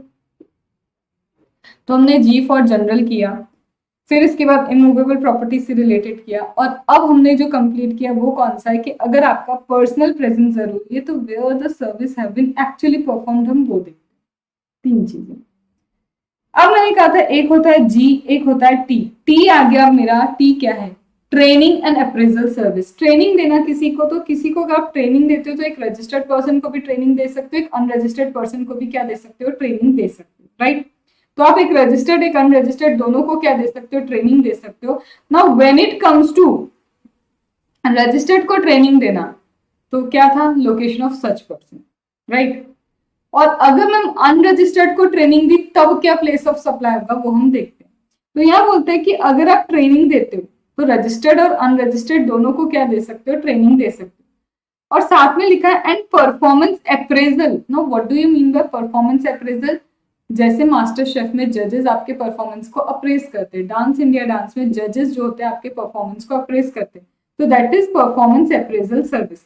तो अगर आप ट्रेनिंग एंड परफॉर्मेंस अप्रेजल की सर्विस देते हो, अगर आप रजिस्टर्ड पर्सन को देते हो तो लोकेशन ऑफ सच पर्सन, और अगर ये अनरजिस्टर्ड पर्सन को दे रहे हो तो where the service have been actually perform, जहां पे सर्विस एक्चुअली परफॉर्म होती है इसको देखा जाता है। डन। तो हमारा जी हो गया, जनरल में रजिस्टर्ड अनरजिस्टर्ड सोचते हैं। टी हो गया ट्रेनिंग एंड अप्रेजल, जिसमें भी रजिस्टर्ड अनरजिस्टर्ड सोचते हैं। रजिस्टर्ड तो हमेशा लोकेशन ऑफ सच पर्सन है, और अनरजिस्टर्ड जहाँ पे सर्विस एक्चुअली परफॉर्म हो। तीसरा, अगर मैम आप क्या करते हो, पैसा चार्ज करते हो for admission to a event, किसी भी तरह के इवेंट में किसी को एडमिशन देना है, उसे अंदर जाने देना है, तो उसके लिए पैसा चार्ज करो। That means admission to an event is a business, और ये सर्विस देने वाला बिजनेस है। कोर्स फर्दरेंस की डेफिनेशन में, कोर्स फर्दरेंस ऑफ बिजनेस की डेफिनेशन में वी हैव डन कि admission to an event is a business. तो वो जो मैम बिजनेस है, उस बिजनेस को आप, चाहे वो कल्चरल इवेंट हो, चाहे वो किसी भी तरह का इवेंट हो, अगर कोई अम्यूजमेंट पार्क है, आप किसी को घुसने के लिए क्या दे रहे हो, पैसा चार्ज कर रहे हो, तो दैट इज बिजनेस। और इस बिजनेस का प्लेस ऑफ सप्लाई क्या होगा, तो हम सबसे सही बोले जहां वो इवेंट है वही उसका प्लेस ऑफ सप्लाई, क्योंकि लोग वहीं तो आ रहे हैं। तो where the event has been held, जहां पे क्या है, event is being held, actually जहां पे इवेंट है, तो ये क्या हो जाएगा आपका place of supply actually held, और वेयर द पार्क और अदर प्लेसेस लोकेटेड। तो जहां वो पार्क है, जहां वो प्लेस है, जहां वो एक्चुअली हेल्ड होता है, वही क्या हो गया, प्लेस ऑफ सप्लाई। देन इसके बाद क्या आता है, इसके बाद इवेंट वाली बात हुई तो जहां इवेंट है, पर कई बार हम इवेंट ऑर्गेनाइज करते हैं, वी ऑर्गेनाइज द इवेंट, हम क्या करते हैं, इवेंट को ऑर्गेनाइज करते हैं। तो देखो जीटीओ में आ गया मेरा ओ, ऑर्गेनाइजिंग द इवेंट, इवेंट हो नहीं रहा, हम ऑर्गेनाइज कर रहे हैं इवेंट। तो इवेंट तो मैम रजिस्टर्ड पर्सन के लिए भी ऑर्गेनाइज हो सकता है और एक अनरजिस्टर्ड पर्सन के लिए भी ऑर्गेनाइज हो सकता है। इवेंट एक रजिस्टर्ड पर्सन के लिए ऑर्गेनाइज हुआ तो लोकेशन ऑफ सच पर्सन वही रटा, लेकिन एक अनरजिस्टर्ड के लिए हुआ तो सबसे मेन चीज, मैम अगर एक अनरजिस्टर्ड के लिए इवेंट ऑर्गेनाइज हुआ है तो हो सकता है इंडिया में ऑर्गेनाइज हुआ, हो सकता है इंडिया के बाहर हमने ऑर्गेनाइज किया हो, या तो आपने क्या किया होगा इंडिया में ऑर्गेनाइज किया होगा या फिर आपने क्या किया होगा इंडिया के बाहर ऑर्गेनाइज किया होगा। तो अगर आपने ये इंडिया में ऑर्गेनाइज किया है तो लोकेशन ऑफ सच इवेंट, लेकिन अब इंडिया के बाहर ऑर्गेनाइज हुआ है तो लोकेशन ऑफ रिसिपिएंट सेम ऐसा हमने किया था इमूवेबल प्रॉपर्टी में। अगर इमूवेबल प्रॉपर्टी इंडिया के बाहर बनी है तो यहाँ पे लोकेशन ऑफ रिसिपिएंट देखते, तो यहाँ पे भी अगर आपने इवेंट ऑर्गेनाइज किया इंडिया के बाहर तो वो लोकेशन ऑफ रिसिपिएंट आपका क्या होगा, प्लेस ऑफ सप्लाई होता है। तो अभी तक हमने क्या किया, जनरल रूल, फिर उसके बाद जनरल रूल के बाद जहाँ पे पर्सनली आपका होना जरूरी है तो मतलब एक्चुअली सर्विस जहाँ पे परफॉर्म हुई, फिर हमने ट्रेनिंग एंड अप्रेजल किया, ट्रेनिंग एंड अप्रेजल के बाद हमारा आता है इमूवेबल प्रॉपर्टी वाला, इमूवेबल प्रॉपर्टी के बाद इवेंट में admission and organising the event, ये सारी सर्विसेज हमने कंप्लीट की। अब कई बार जो ये सर्विसेज है ना एक स्टेट से ज्यादा स्टेट में आप प्रोवाइड करते हो, ये जो भी सर्विस हम बात कर रहे हैं ये एक नहीं एक से ज्यादा स्टेट में भी तो आप ये सर्विसेज प्रोवाइड कर सकते हो, और एक कंसोलिडेटेड अमाउंट ले लोगे कि 4 स्टेट में कोई सर्विस चाहिए और उसका ओवरऑल हमको दे दो 10 करोड़ रुपए, तो बोलते ऐसे में हम कैसे बताएंगे कि किस स्टेट का कितना प्लेस ऑफ सप्लाई है। तो बोलते आपने कुछ तो प्रपोर्शन डिसाइड किया होगा कि इस स्टेट में मैं 25% इसका ले रही हूँ, इस स्टेट का मैं 50% अमाउंट ले रही हूँ, तो जो प्रपोर्शन आपका डिसाइड होगा उसके हिसाब से आप सेपरेशन करते हैं। लेकिन कोई प्रपोर्शन डिसाइड नहीं है तो आपने कुछ कॉन्ट्रैक्ट रखा होगा, उस कॉन्ट्रैक्ट के बेसिस पे आप क्या करना, डिसाइड करना कि कहाँ का कितना वैल्यू है और प्लेस ऑफ सप्लाई कितना जा रहा है। तो या तो आपने प्रपोर्शन डिसाइड किया होगा या फिर कॉन्ट्रैक्ट में लिखा होगा, और अगर दोनों ही नहीं तो रूल आगे प्रिस्क्राइब होगा, उस प्रिस्क्राइब रूल के हिसाब से चलना, और ऐसा प्रिस्क्राइब अभी तक कुछ नहीं है। ठीक है, तो ऐसा क्या है, कुछ भी अभी तक प्रिस्क्राइब नहीं है। फिर आते हैं नेक्स्ट वाली सर्विस पे। अब ये नेक्स्ट सर्विस कौन सी है मेरी, ये नेक्स्ट सर्विस आती है फाइनली जीटीओ। जी हो गया जनरल, टी हो गया ट्रेनिंग एंड अप्रेजल, ओ हो गया ऑर्गेनाइजिंग द इवेंट। अब transportation of goods and transportation of passenger, transportation of goods including mail courier and transportation of passenger वाली सर्विस। तो when it comes to transportation of goods and transportation of passenger वाली service, तो ma'am transportation of goods भी registered person का भी हो सकता है, अनरजिस्टर्ड पर्सन का भी हो सकता है। तो रजिस्टर्ड पर्सन है तो फिर ले दे के वही लाइन आएगी लोकेशन ऑफ सच पर्सन, लेकिन अनरजिस्टर्ड पर्सन है तो क्या लोकेशन मैम। तो ये देखो ना, अनरजिस्टर्ड पर्सन ने वो गुड्स आपको हैंड ओवर कहाँ पे किए, तो आप देखो where the goods are handed over for transportation, जहाँ पे ये गुड्स क्या है, हैंड ओवर किए हैं for the transportation, where the goods have been handed over for the purpose of transportation, transportation के लिए गुड्स कहाँ पे क्या हुए हैं, हैंड ओवर हुए। देन पैसेंजर ट्रांसपोर्टेशन सर्विस, ऐसे ही पैसेंजर को भी ट्रांसपोर्ट करोगे, तो अगर रजिस्टर्ड को ट्रांसपोर्ट किया तो लोकेशन ऑफ सच पर्सन, लेकिन हम रजिस्टर्ड नहीं है तो गुड्स को तो हैंड ओवर करते हैं पर पैसेंजर तो चढ़ते हैं ना, गुड्स को आप हैंड ओवर करोगे, ठीक है, अनरजिस्टर्ड के लिए, और पैसेंजर तो चढ़ेगा, तो उसके लिए where the passenger embarks for a continuous journey, जहां से पैसेंजर चढ़ रहा है वही आपका क्या हो जाएगा, प्लेस ऑफ सप्लाई हो जाएगा। लेकिन यहाँ पे इसमें एक चीज और आती है कि पास मिलते हैं लोगों को, क्या मिलते हैं, पास मिलते हैं कि फ्यूचर में देखो 1000 का बस पास दे दिया, अब आप फ्यूचर में इसको यूज कर सकते हो। अब मेरे पास पास तो है, मैं इसको फ्यूचर में यूज कर सकती हूँ, पर मुझे ये नहीं पता मैं चढ़ूंगी कहाँ से। जब अनरजिस्टर्ड पर्सन होता है, यहाँ पे बोला है जहां से वो कंटिन्यूस जर्नी के लिए एम्बार्क करे, जहां पे वो चढ़ रहा है। लेकिन इस केस में चाहे आप रजिस्टर्ड पर्सन को पास दो या फिर एक अनरजिस्टर्ड पर्सन को पास दो या फिर एक टैक्सेबल पर्सन को पास दो, हमें फ्यूचर में यूज करना, पर ये नहीं पता वो पर्सन चढ़ेगा कहाँ से, कुछ भी नहीं पता। तो बोलते हैं अगर ये एक पास है जो फ्यूचर यूज के लिए होगा और आपको पता ही नहीं है कि वो एम्बार्क कहाँ से करेगा, तो इस केस में आप ये वाला रूल नहीं लगाओगे for the purpose of place of supply. तब वो जो जनरल रूल है ना आपका कि रजिस्टर्ड पर्सन को दिया तो location of such person, unregistered person को दिया तो जनरल रूल क्या बोलता है, क्या मेरे पास रिसिपिएंट का एड्रेस है, अगर है तो वही लोकेशन, और अगर रिसिपिएंट का एड्रेस नहीं है तो सप्लायर की लोकेशन ही क्या होगा, आपका प्लेस ऑफ सप्लाई होगा स्टार स्टार स्टार। ये इंपॉर्टेंट है। तो या तो आप क्या फ्यूचर पास दे रहे हो, फ्यूचर पास में पता ही नहीं कौन कहाँ से चढ़ेगा, तो ऐसे में बोलते हैं कि आप जनरल रूल पे जाओ। जनरल रूल क्या बोलता है, रजिस्टर्ड पर्सन है तो लोकेशन ऑफ सच पर्सन, और अगर रजिस्टर्ड नहीं है तो एड्रेस होगा, और अगर एड्रेस है तो वही, नहीं है तो लोकेशन ऑफ सप्लायर ही आपका क्या होगा, प्लेस ऑफ सप्लाई होने वाला है। डन। अभी तक किया जी जनरल रूल हमने किया, फिर उसके बाद जहाँ पे आपका फिजिकली प्रेजेंस होना जरूरी है, ग्रूमिंग वाली सर्विसेज हो गई, फिर ट्रेनिंग अप्रेजल की सर्विस, इमूवेबल प्रॉपर्टी की सर्विस, फिर admission to an event, then organising an event, right. फिर ऑर्गेनाइज करने के बाद आपका आता है transportation of goods, transportation of passenger. अब आते हैं हम, जैसे गुड्स ऑन बोर्ड जाते हैं, गुड्स हैव बीन सोल्ड होते हैं ना ऑन बोर्ड, ऐसे सर्विसेज भी तो ऑन बोर्ड दी जाती है। तो अगर आपको सर्विसेज ऑन बोर्ड दे रहे, चाहे वेसल पे दे, एयरक्राफ्ट पे दे, ट्रेन में दे, मोटर व्हीकल में दे, if the services have been given on board, तो यहाँ पे क्या देखें, वहां तो हम गुड्स को देखते हैं कि कहाँ पे गुड्स ऑन बोर्ड लिए गए, सर्विस तो ऑन बोर्ड ली ही नहीं जाती, तो सर्विस को हम ऑन बोर्ड ले नहीं सकते, गुड्स तो ऑन बोर्ड लेते, तो वहां बोल दिया था where the goods have been taken on board. तो यहाँ पे बोलते काम करो, देखो first schedule point of departure क्या है, जहां से ये शिप चलेगी, जहां से ये ट्रेन चलेगी, जहां से एयरक्राफ्ट चलेगा, मान लेना वहीं सर्विस दे दी। वहां पे गुड्स ऑन बोर्ड ले सकते थे, सर्विस ऑन बोर्ड लेते नहीं है, तो सीधे फर्स्ट शेड्यूल पॉइंट ऑफ क्या आ जाएगा, आपका डिपार्चर हो जाएगा।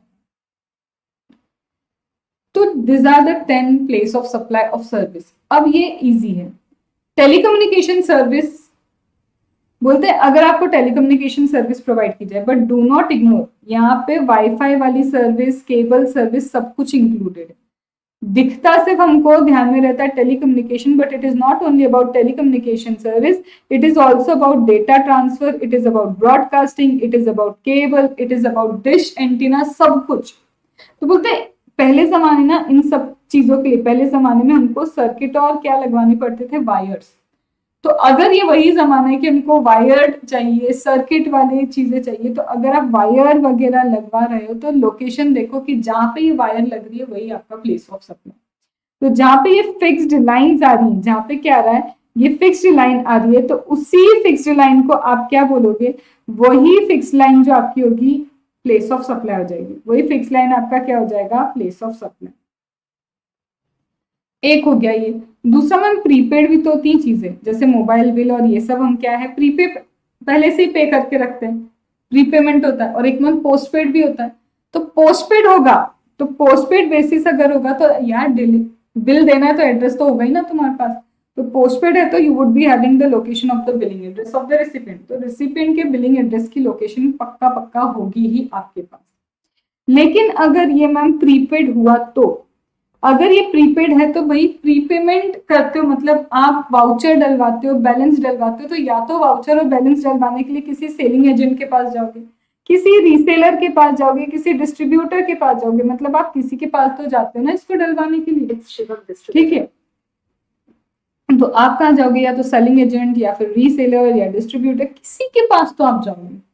तो बोलते हैं इनका एड्रेस ही हमारा क्या हो जाएगा, ये रीसेलर वगैरह का जो एड्रेस है यही हमारा प्लेस ऑफ सप्लाई होगा, क्योंकि उन्होंने वाउचर बेचा, उन्होंने यहाँ पे बैलेंस डाला, और वही प्लेस ऑफ सप्लाई अगर ये हमारा रीसेलर है, सेलिंग एजेंट है और डिस्ट्रीब्यूटर है तो। लेकिन ये नहीं है, कोई फाइनल कोई और पर्सन भी तो हमें दे सकता है ये वाउचर वगैरह। कैसे, मेरी कंपनी है, मेरी कंपनी में सारे एम्प्लॉइज को क्या 500-500 रुपए हर महीने का क्या होता है, उनका अकाउंट रिचार्ज होता है फोन का, या फिर हम उनको वाउचर देते हैं हर महीने।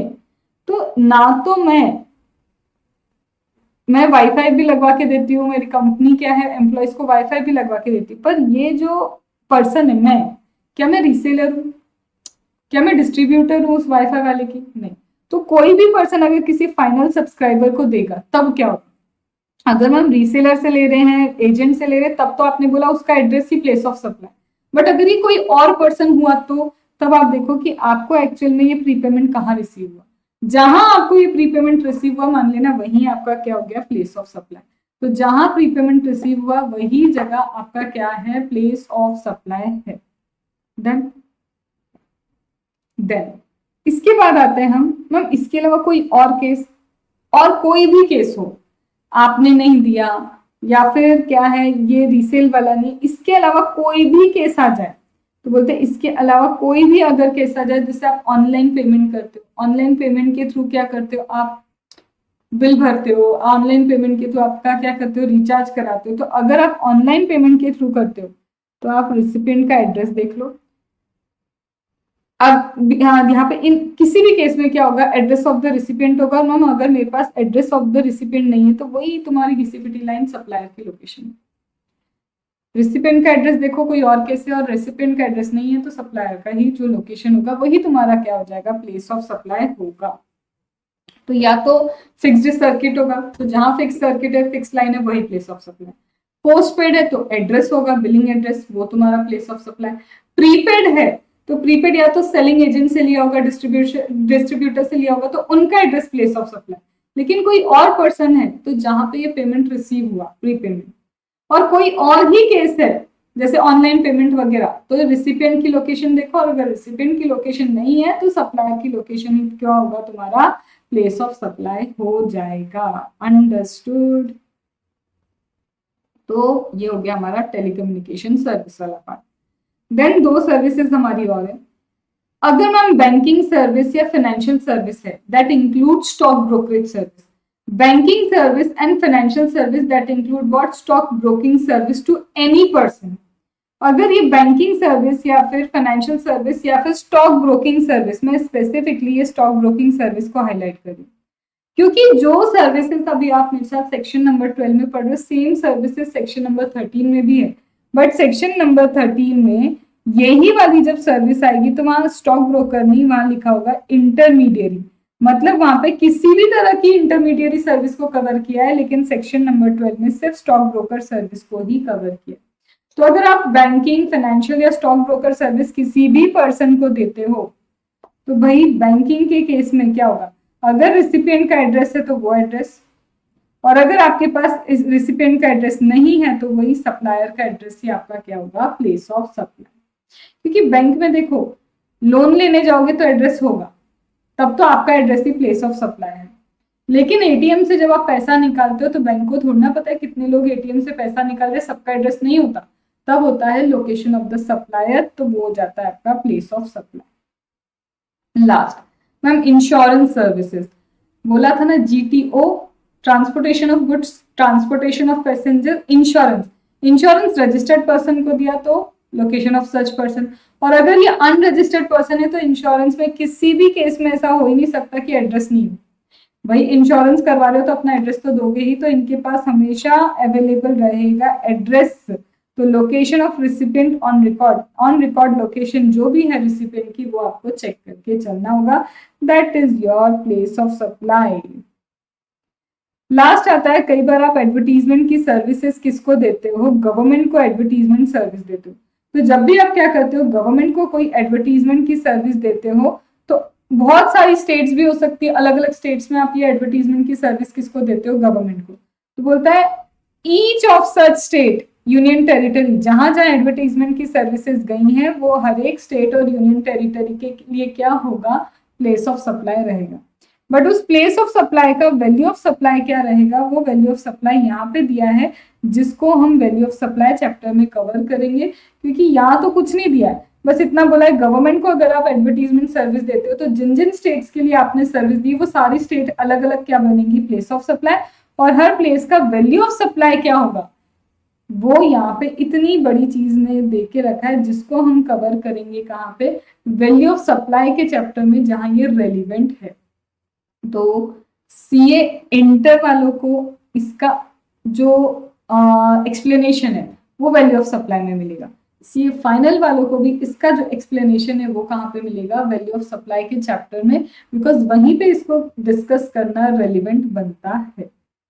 तो this complete my section number 12। Section number 12 मेरा पूरा कंप्लीट हुआ, जिसमें जनरल था, ट्रेनिंग एंड अप्रेजल था, देन पर्सनल आपको जहाँ पे होना जरूरी है वो था, देन इवेंट का एडमिशन टू एन इवेंट या ऑर्गेनाइजिंग द इवेंट था, देन ट्रांसपोर्टेशन ऑफ गुड्स था, ट्रांसपोर्टेशन ऑफ पैसेंजर था, इमूवेबल प्रॉपर्टी से रिलेटेड हमने पढ़ा था, देन इंश्योरेंस था, banking, financial and stock broker services था। ये सारी चीजों को कवर करके हमारा सेक्शन नंबर 12 होता है। और सेक्शन नंबर 12 में सप्लायर भी वही है, रेसिपिएंट भी वही है, बस कभी कभार सर्विस मेरी इंडिया के बाहर चली जाती है। अब अगले 10 से 15 मिनट लगेंगे मुझे सेक्शन नंबर 13 में, दैट इज अगर लोकेशन सप्लायर किया तो इंडिया में है और रिसिपिएंट बाहर चला गया, या फिर सप्लायर इंडिया के बाहर है और रिसिपिएंट इंडिया में आ जाए, तब मेरा प्लेस ऑफ सप्लाई क्या होगा, what will be my place of supply in that case. अब वो कंप्लीट करते, for that we will take 5 minutes का ब्रेक और फिर सेक्शन नंबर 13 कंप्लीट करके सिर्फ मुझे कुछ कुछ एक्सप्लेनेशंस देने हैं और क्लैरिफिकेशन देना है, तो अभी अगले 30 to 35 मिनट्स हमें और लगेंगे।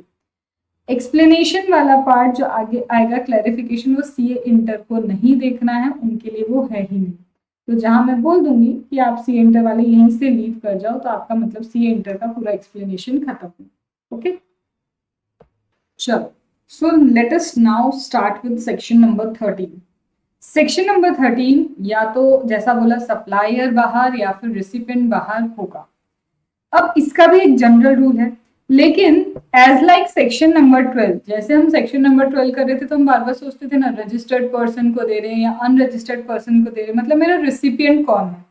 तो यहाँ पे मुझे वो चीज सोचनी ही नहीं पड़ेगी। व्हाट इज द रीजन कि मुझे यहाँ पे ये चीज सोचने की जरूरत नहीं पड़ेगी। तो देखो, मुझे सोचना पड़ता था मेरा रिसिपिएंट इंडिया में है या मेरा रिसिपिएंट रजिस्टर्ड है या अनरजिस्टर्ड। ठीक है, अब लॉजिक देखो, मुझे यह रिसिपिएंट रजिस्टर्ड है या अनरजिस्टर्ड है कुछ भी सोचने की जरूरत नहीं। क्यों? सपोज रिसिपिएंट अगर मेरा इंडिया के बाहर है, ठीक है, रिसिपिएंट क्या है मेरा, इंडिया के बाहर है, तो अरे भाई इंडिया के बाहर अगर मेरा रिसिपिएंट है, ठीक है, और जो सप्लायर है इसका मतलब इंडिया में है, तो इंडिया में अगर सप्लायर है, रिसिपिएंट इंडिया के बाहर है, तो इंडिया के बाहर अगर रिसिपिएंट है तो वैसे भी उसके रजिस्टर्ड होने नहीं होने से कोई सेंस नहीं, क्योंकि वो ऑलरेडी नॉन टैक्सेबल टेरिटरी में, वो कहाँ है, नॉन टैक्सेबल टेरिटरी में, तो वो रजिस्टर हो भी नहीं सकता। ठीक है, और ऐसे केस में अगर सप्लायर इंडिया में है और बाहर वो कोई सर्विस दे रहा है, तो वैसे भी फॉरवर्ड चार्ज मैकेनिज्म है, तो हमें रिसिपिएंट की कोई जरूरत ही नहीं, वो रजिस्टर्ड हो या अनरजिस्टर्ड हो। ठीक है, लेकिन अगर मेरा रिसिपिएंट इंडिया में है और सप्लायर इंडिया के बाहर है, तो एनीवेज अगर सप्लायर इंडिया के बाहर है, रिसिपिएंट इंडिया में, तो इसको बोलते हैं हम इंपोर्ट ऑफ सर्विस। और इंपोर्ट ऑफ सर्विस में तो जबरदस्ती मैंडेटरी रेसिपिएंट को रजिस्ट्रेशन लेना ही पड़ता है, तो वो रजिस्टर्ड ही होगा। तो यहाँ पे मुझे दिमाग लगाने की जरूरत नहीं पड़ती कि whether my recipient is registered और नॉट। यहाँ सिंपल सादे तुम्हारे क्या चलेंगे, रूल्स चलेंगे। तो सबसे पहले जैसे हमने सेक्शन नंबर 13 में किया था और 12 में किया था कि अगर जनरल सर्विस है तो जनरल रूल लगेगा। तो यहाँ का जनरल रूल क्या है, वही, अगर आपको रिसिपिएंट की लोकेशन पता है तो लोकेशन ऑफ रिसिपिएंट ही आपका क्या होगा, प्लेस ऑफ सप्लाई होगा। लेकिन अगर आपको रिसिपिएंट की लोकेशन नहीं पता है तो लोकेशन ऑफ द सप्लायर आपका प्लेस ऑफ सप्लाई होगा। वहीं अगर मैं 12 सबसेक्शन 2 पे जाऊं तो वहां हमने रिसिपिएंट रजिस्टर्ड है तो लोकेशन ऑफ सच पर्सन था, और अनरजिस्टर्ड है तो या तो एड्रेस होगा या फिर आपका एड्रेस नहीं होगा। अगर एड्रेस है तो वही लोकेशन, नहीं है तो हम सप्लायर की लोकेशन लेते थे। तो यहाँ पे जनरल रूल ऐसा है। अब in order to remember all this things clearly what you should do, आपको एक बनाना चाहिए कॉलम, टेबल पूरा बनाना चाहिए। टेबल के यहाँ पे आप लिखोगे आप पर्टिकुलर, ठीक है, मतलब जैसे जनरल रूल मैंने लिख दिया अभी जनरल रूल। ठीक है, तो मेरा जनरल रूल 12 के अकॉर्डिंग क्या है, 13 के अकॉर्डिंग क्या है, मुझे यहाँ लिखना चाहिए। अगर रजिस्टर्ड पर्सन को दिया तो it will be what, it will be location of such person. Unregistered person, और अगर मैं अनरजिस्टर्ड पर्सन को दे रही हूं तो if address on record, location of such person. मतलब एड्रेस है तो वही एड्रेस ही आपका क्या हो जाएगा, लोकेशन होगा। मेरा कहने का मतलब ये है। ठीक है, और अगर नहीं है, if no address, location of supplier.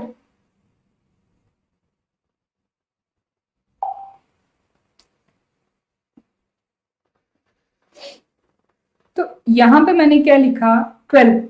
13 के लिए मैं क्या लिखूंगी, location of recipient, and if location of recipient not available, location of supplier.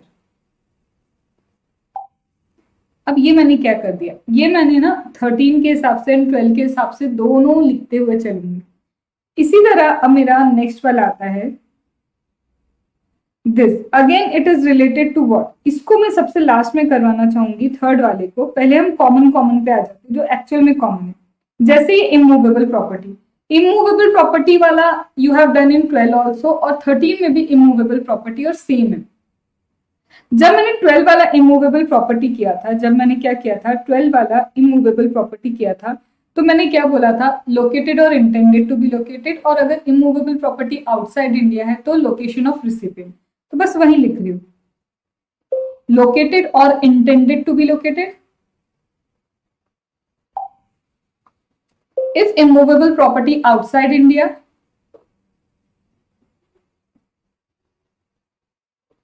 तो अगर मेरी इमूवेबल प्रॉपर्टी इंडिया के बाहर है तो लोकेशन ऑफ रिसिपिएंट।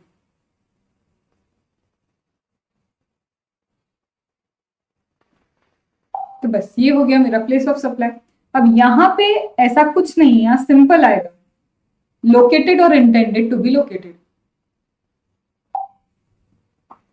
तो what I am trying to do कि कॉमन चीजें हैं, लेकिन मैं 12 एंड 13 का एक कॉलम बनाते हुए चल रही हूँ, जिसके बेसिस पे it would be easier for me कि मैं लर्न कर पाऊं और कंपेयर कर पाऊं। तो ये हो गया मेरा इमूवेबल प्रॉपर्टी वाला पार्ट खत्म, यही है इसके अंदर।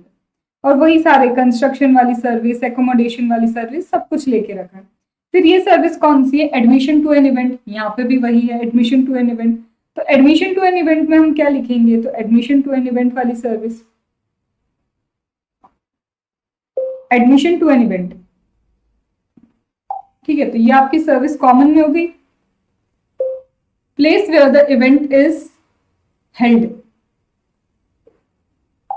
और यही चीज मेरे को यहां पे क्या करनी है, ये मैंने किया कॉपी, और ये यहां पे हो जाएगा paste.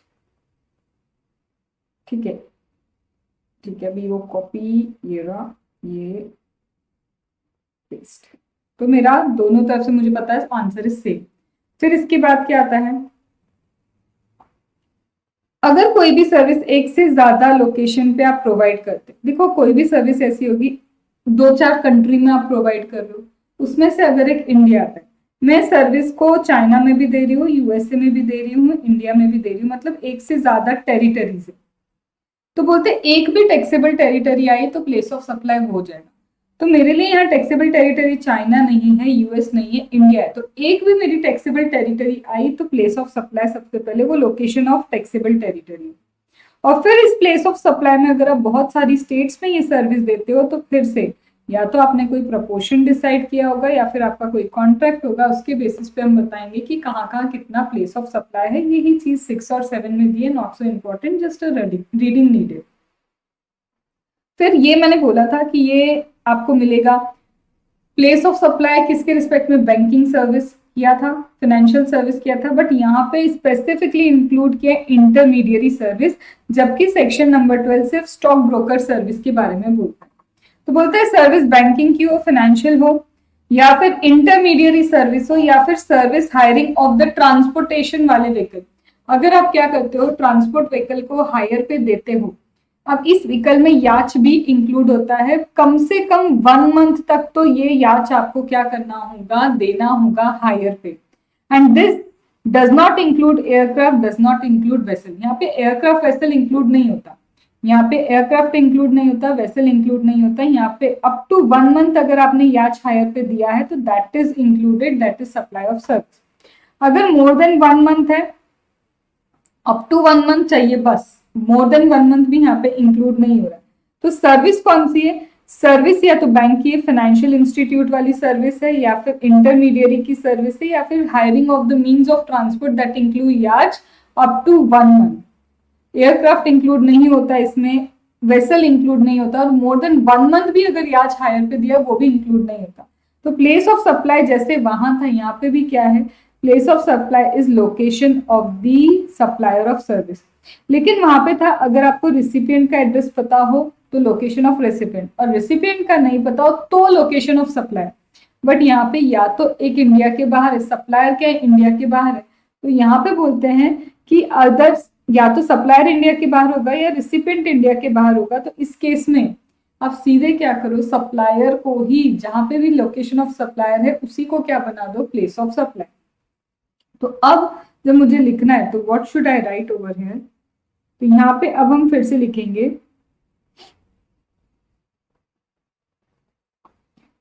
Banking service, financial service,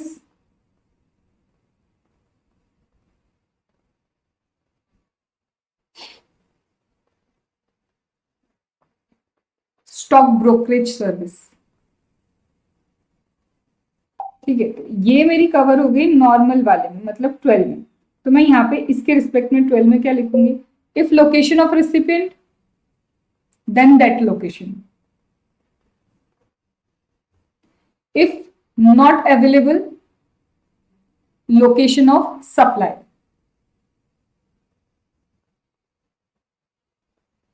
ठीक है, ये हो गया मेरा इसके रिस्पेक्ट में। अब यहां पे फिर से आएगा banking, intermediary service, hiring mean of transport including yacht up to 1 month but does not include aircraft vessel।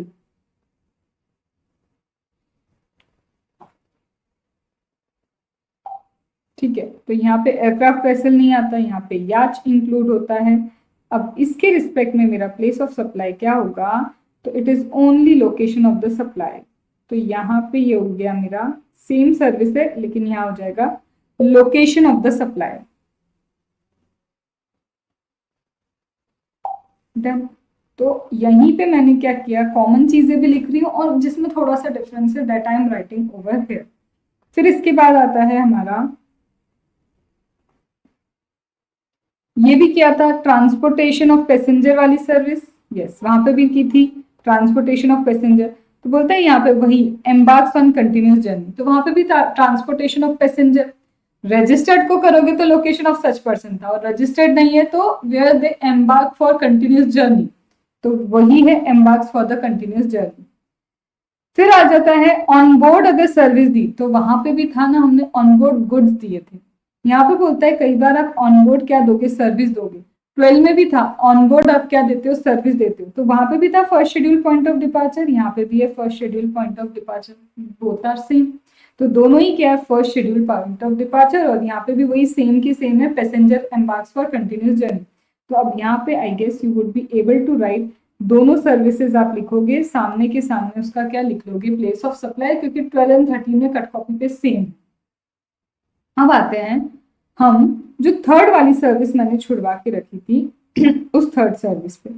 Now what is this third service is all about, ये बोलते हैं कि इसमें कॉम्बिनेशन है। हमने वहां पे एक सर्विस की थी जहां पे आपका फिजिकल प्रेजेंस जरूरी है, तो यहाँ पे भी बोलते हैं कई सर्विसेज ऐसी है जहाँ पे हमारा क्या है, फिजिकल प्रेजेंस नीडेड होता है।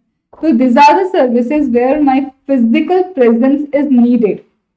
अगर ये सर्विस वो है तो तब आपका प्लेस ऑफ सप्लाई क्या होगा, तो बोलते हैं अगर ये सर्विस वो है तो आपका प्लेस ऑफ सप्लाई होगा location where the service is actually perform, same like we have done in section number 12। खत्म। लेकिन एड ऑन क्या है, बोलते हैं कई बार क्या होता है, गुड्स जो है हम सर्विस देते हैं किस रिस्पेक्ट में, service supplied in respect of goods which are required to be made physically available. कई सर्विस ऐसी होती है, जैसे मेरा लैपटॉप खराब हो गया, तो अगर लैपटॉप खराब हुआ है तो मुझे इस लैपटॉप को ले जाना पड़ेगा और ये लैपटॉप का फिजिकल प्रेजेंस नीडेड है, तभी जाके इस पे सर्विस दी पाएंगे। तो सेक्शन 12 से बोलता था ग्रूमिंग वगैरह की सर्विस, मतलब पर्सन के ऊपर लगने वाली सर्विस। सेक्शन 12 बोलता है कई बार गुड्स पे भी जो सर्विस लगती है उसके लिए गुड्स का फिजिकल प्रेजेंस जरूरी होता है। तो सेक्शन यहाँ पे स्पेसिफिकली गुड्स की सर्विस को इंक्लूड करता है और वहां पे मैं सेक्शन नंबर 12 सिर्फ फिजिकल प्रेजेंस ऑफ पर्सन की बात करता हूँ। तो यहाँ पे अगर फिजिकल प्रेजेंस ऑफ गुड्स चाहिए तो प्लेस ऑफ सप्लाई क्या होगा, तो बोलते हैं कि अगर फिजिकल प्रेजेंस चाहिए for the purpose of service तो यहाँ पे प्लेस ऑफ सप्लाई क्या होगा, location where the goods are situated at the time of supply. यहाँ पे बोलते हैं कि लोकेशन क्या होगी at the time of supply. एक मिनट, थोड़ा सा मुझसे मिस्टेक हुआ। तो बोलते हैं कई बार गुड्स क्या है आपको फिजिकली प्रेजेंट करवाने पड़ेंगे, तो वही जहाँ पे सर्विस प्रोवाइड की वही आपका प्लेस ऑफ सप्लाई। गुड्स आपको फिजिकल प्रेजेंट करवाने थे, तो अगर आपने फिजिकल प्रेजेंस ऑफ गुड्स दिया है तो प्लेस ऑफ सप्लाई क्या होगा, प्लेस ऑफ सप्लाई होगा जहां पे गुड्स आप क्या कर रहे हो, जहां पे सर्विस आप प्रोवाइड कर रहे हो। लेकिन कई बार ऐसा होता है कि रिमोट लोकेशन से ही सर्विस दे देते हैं। Many times it happens that we are able to provide service through remote location. जैसे मेरे सॉफ्टवेयर में दिक्कत है, मैंने यहाँ एनीडेस्क या टीम व्यूअर पे मेरे कंप्यूटर को दे दिया सॉफ्टवेयर वाले पर्सन को, उसने रिमोट लोकेशन से ही सर्विस प्रोवाइड कर दी। उसने क्या किया, रिमोट लोकेशन से ही क्या कर दिया, सर्विसेज प्रोवाइड कर दी। तो अगर वो रिमोट लोकेशन से मुझे सर्विस प्रोवाइड करके दे रहा है तो यहाँ बोलते हैं अब सप्लाई पता है क्या हुआ है, वेयर द सर्विस प्रोवाइड वो नहीं है, वो लोकेशन नहीं है जहां पे सर्विस प्रोवाइड की। हमें ये देखना होगा गुड्स कहाँ थे at the time when service was provided. तो हमें लोकेशन ऑफ गुड्स देखना पड़ेगा eight the time of supply of service, की जिस टाइम रिमोट लोकेशन से आपको सर्विस प्रोवाइड हुई थी उस टाइम गुड्स कहाँ पे सिचुएटेड थे वो देखना पड़ेगा for the purpose of supply. इसके बाद बोलते हैं कई बार गुड्स ना इंपोर्ट किए जाते हैं इंडिया में टेम्पररी बेसिस पे। गुड्स आए इंडिया में, उनको ठीक करके हमें वापस एक्सपोर्ट करना है। गुड्स आते हैं इंडिया में, ठीक करके हमें एक्सपोर्ट करना है। तो goods when temporary imported into India, अगर गुड्स टेम्पररी बेसिस पे इंडिया में इंपोर्ट हो रहे हैं और जब आप इस गुड्स को इंडिया में इंपोर्ट करते हैं आप उनको यूज नहीं करते, ठीक करने के लिए यूज करना पड़ रहा है वो अलग चीज है कि कोई गुड्स को हमें ठीक करना है तो उसके लिए हम यूज कर रहे, दैट इज ओके। अदरवाइज उसका अगर कोई यूज नहीं है, अदरवाइज उसका क्या है, कोई यूज नहीं है, तो बोलते हैं कि कई बार ऐसा होगा कि गुड्स क्या होंगे इंडिया में आएंगे। तो प्रोवाइडेड फर्दर दैट्स अगर टेम्पररी बेसिस पे गुड्स को क्या किया जाता है, इंडिया में इंपोर्ट किया जाता है और उनको रिपेयर वगैरह ट्रीटमेंट करके री एक्सपोर्ट कर दिया जाता है, तो इस केस में भी क्या होगा, प्रोवाइडेड दिया है। तो यहाँ पे भी क्या बोलते हैं, आफ्टर सच रिपेयर अगर आप उनको क्या कर देते हो, दे देते हो, तो other than which is required for repair, तो बोले आपको अगर यूज करना पड़ा है तो सिर्फ रिपेयर के लिए आप उन गुड्स को यूज कर सकते हो।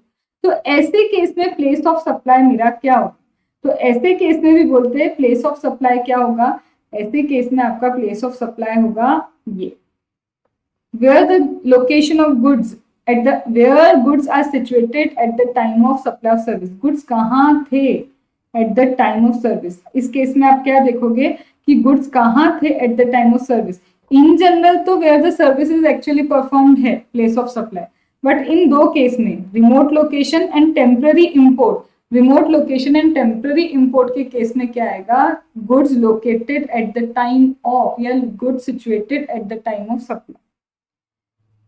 अब एक चीज इसमें और मुझे एड ऑन करनी पड़ेगी, तो यहाँ पे ना एक छोटा सा करेक्शन होगा जो मुझसे पूरी तरह से गलती हुई आपको समझाने में। ये क्लास के स्टूडेंट्स भी एक बार करेक्शन कर लो। अब ये किसके रिस्पेक्ट में, गुड्स के रिस्पेक्ट में, बहुत ज्यादा बड़ा गलती कुछ नहीं है, but yes mistake is an mistake and I am sorry, I apologize for that. तो ये मिस्टेक क्या है समझो, देखो थोड़ा सा डिटेल है, समझने की कोशिश करना।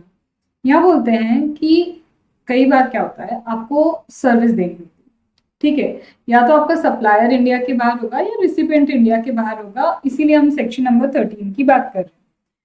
अब बोलते हैं अगर आप गुड्स के ऊपर सर्विसेज प्रोवाइड कर रहे हो या फिर किसी पर्सन का फिजिकली प्रेजेंट होना जरूरी, either goods are required to be physically present for the purpose of the service or the person is required to be physically present for the purpose of supply of service, individual। तो कई बार ऐसा होता है individual का होना जरूरी है service के लिए और कई बार होता है वो गुड्स का भी पर्टिकुलरली होना जरूरी फॉर प्रोवाइडिंग द सर्विस। तो दोनों ही केस में location where the service is actually perform यही होता है, कोई चेंज है मेरे इसको समझाने में नहीं।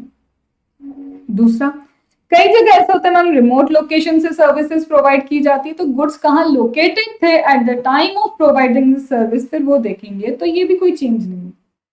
बट अगर ऐसा हुआ है कि कोई गुड इंडिया के बाहर से आया है, क्यों आया है, इंपोर्ट हुआ है इंडिया में, और इंपोर्ट हुआ है specifically for the purpose of repair, और उसे रिपेयर करेंगे, और आपको इसे इंडिया में यूज नहीं करना है, बिल्कुल इंडिया में यूज नहीं होना चाहिए, और यूज हो भी गया तो सिर्फ रिपेयर के लिए होना चाहिए।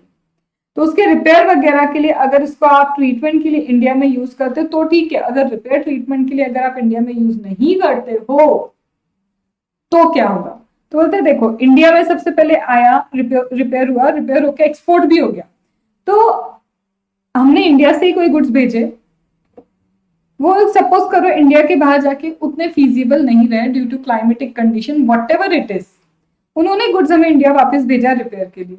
अब जब इंडिया में गुड्स वापस आते हैं for the purpose of repair, आप तो इसे क्या बोल रहे हो, इंपोर्ट इज ऑल्सो इंक्लूडेड, यहाँ पे आप आईजीएसटी लगा दोगे, कस्टम नहीं लगाओगे लेकिन आईजीएसटी लगाओगे, तो यहाँ तो बाहर के लोग नाराज हो रहे हैं कि एक तो ले जाते वक्त ड्यूटी पे करो, ठीक है, जीएसटी भी पे करो, ड्यूटी भी पे करो, लाते वक्त भी तुम क्या कर रहे हो, यहाँ पे इंपोर्ट मान के ड्यूटी पे करवा रहे हो, ये तो नहीं चलेगा।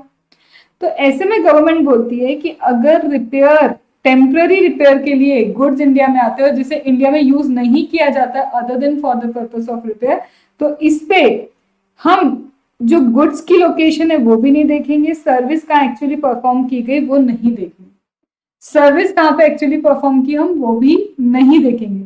इस केस में हम लगाएंगे section number 13 subsection 2, that is मेरा जनरल वाला क्लॉज एप्लीकेबल होगा, और जब जनरल क्लॉज एप्लीकेबल होता है वो बोलता है location of recipient, location of recipient.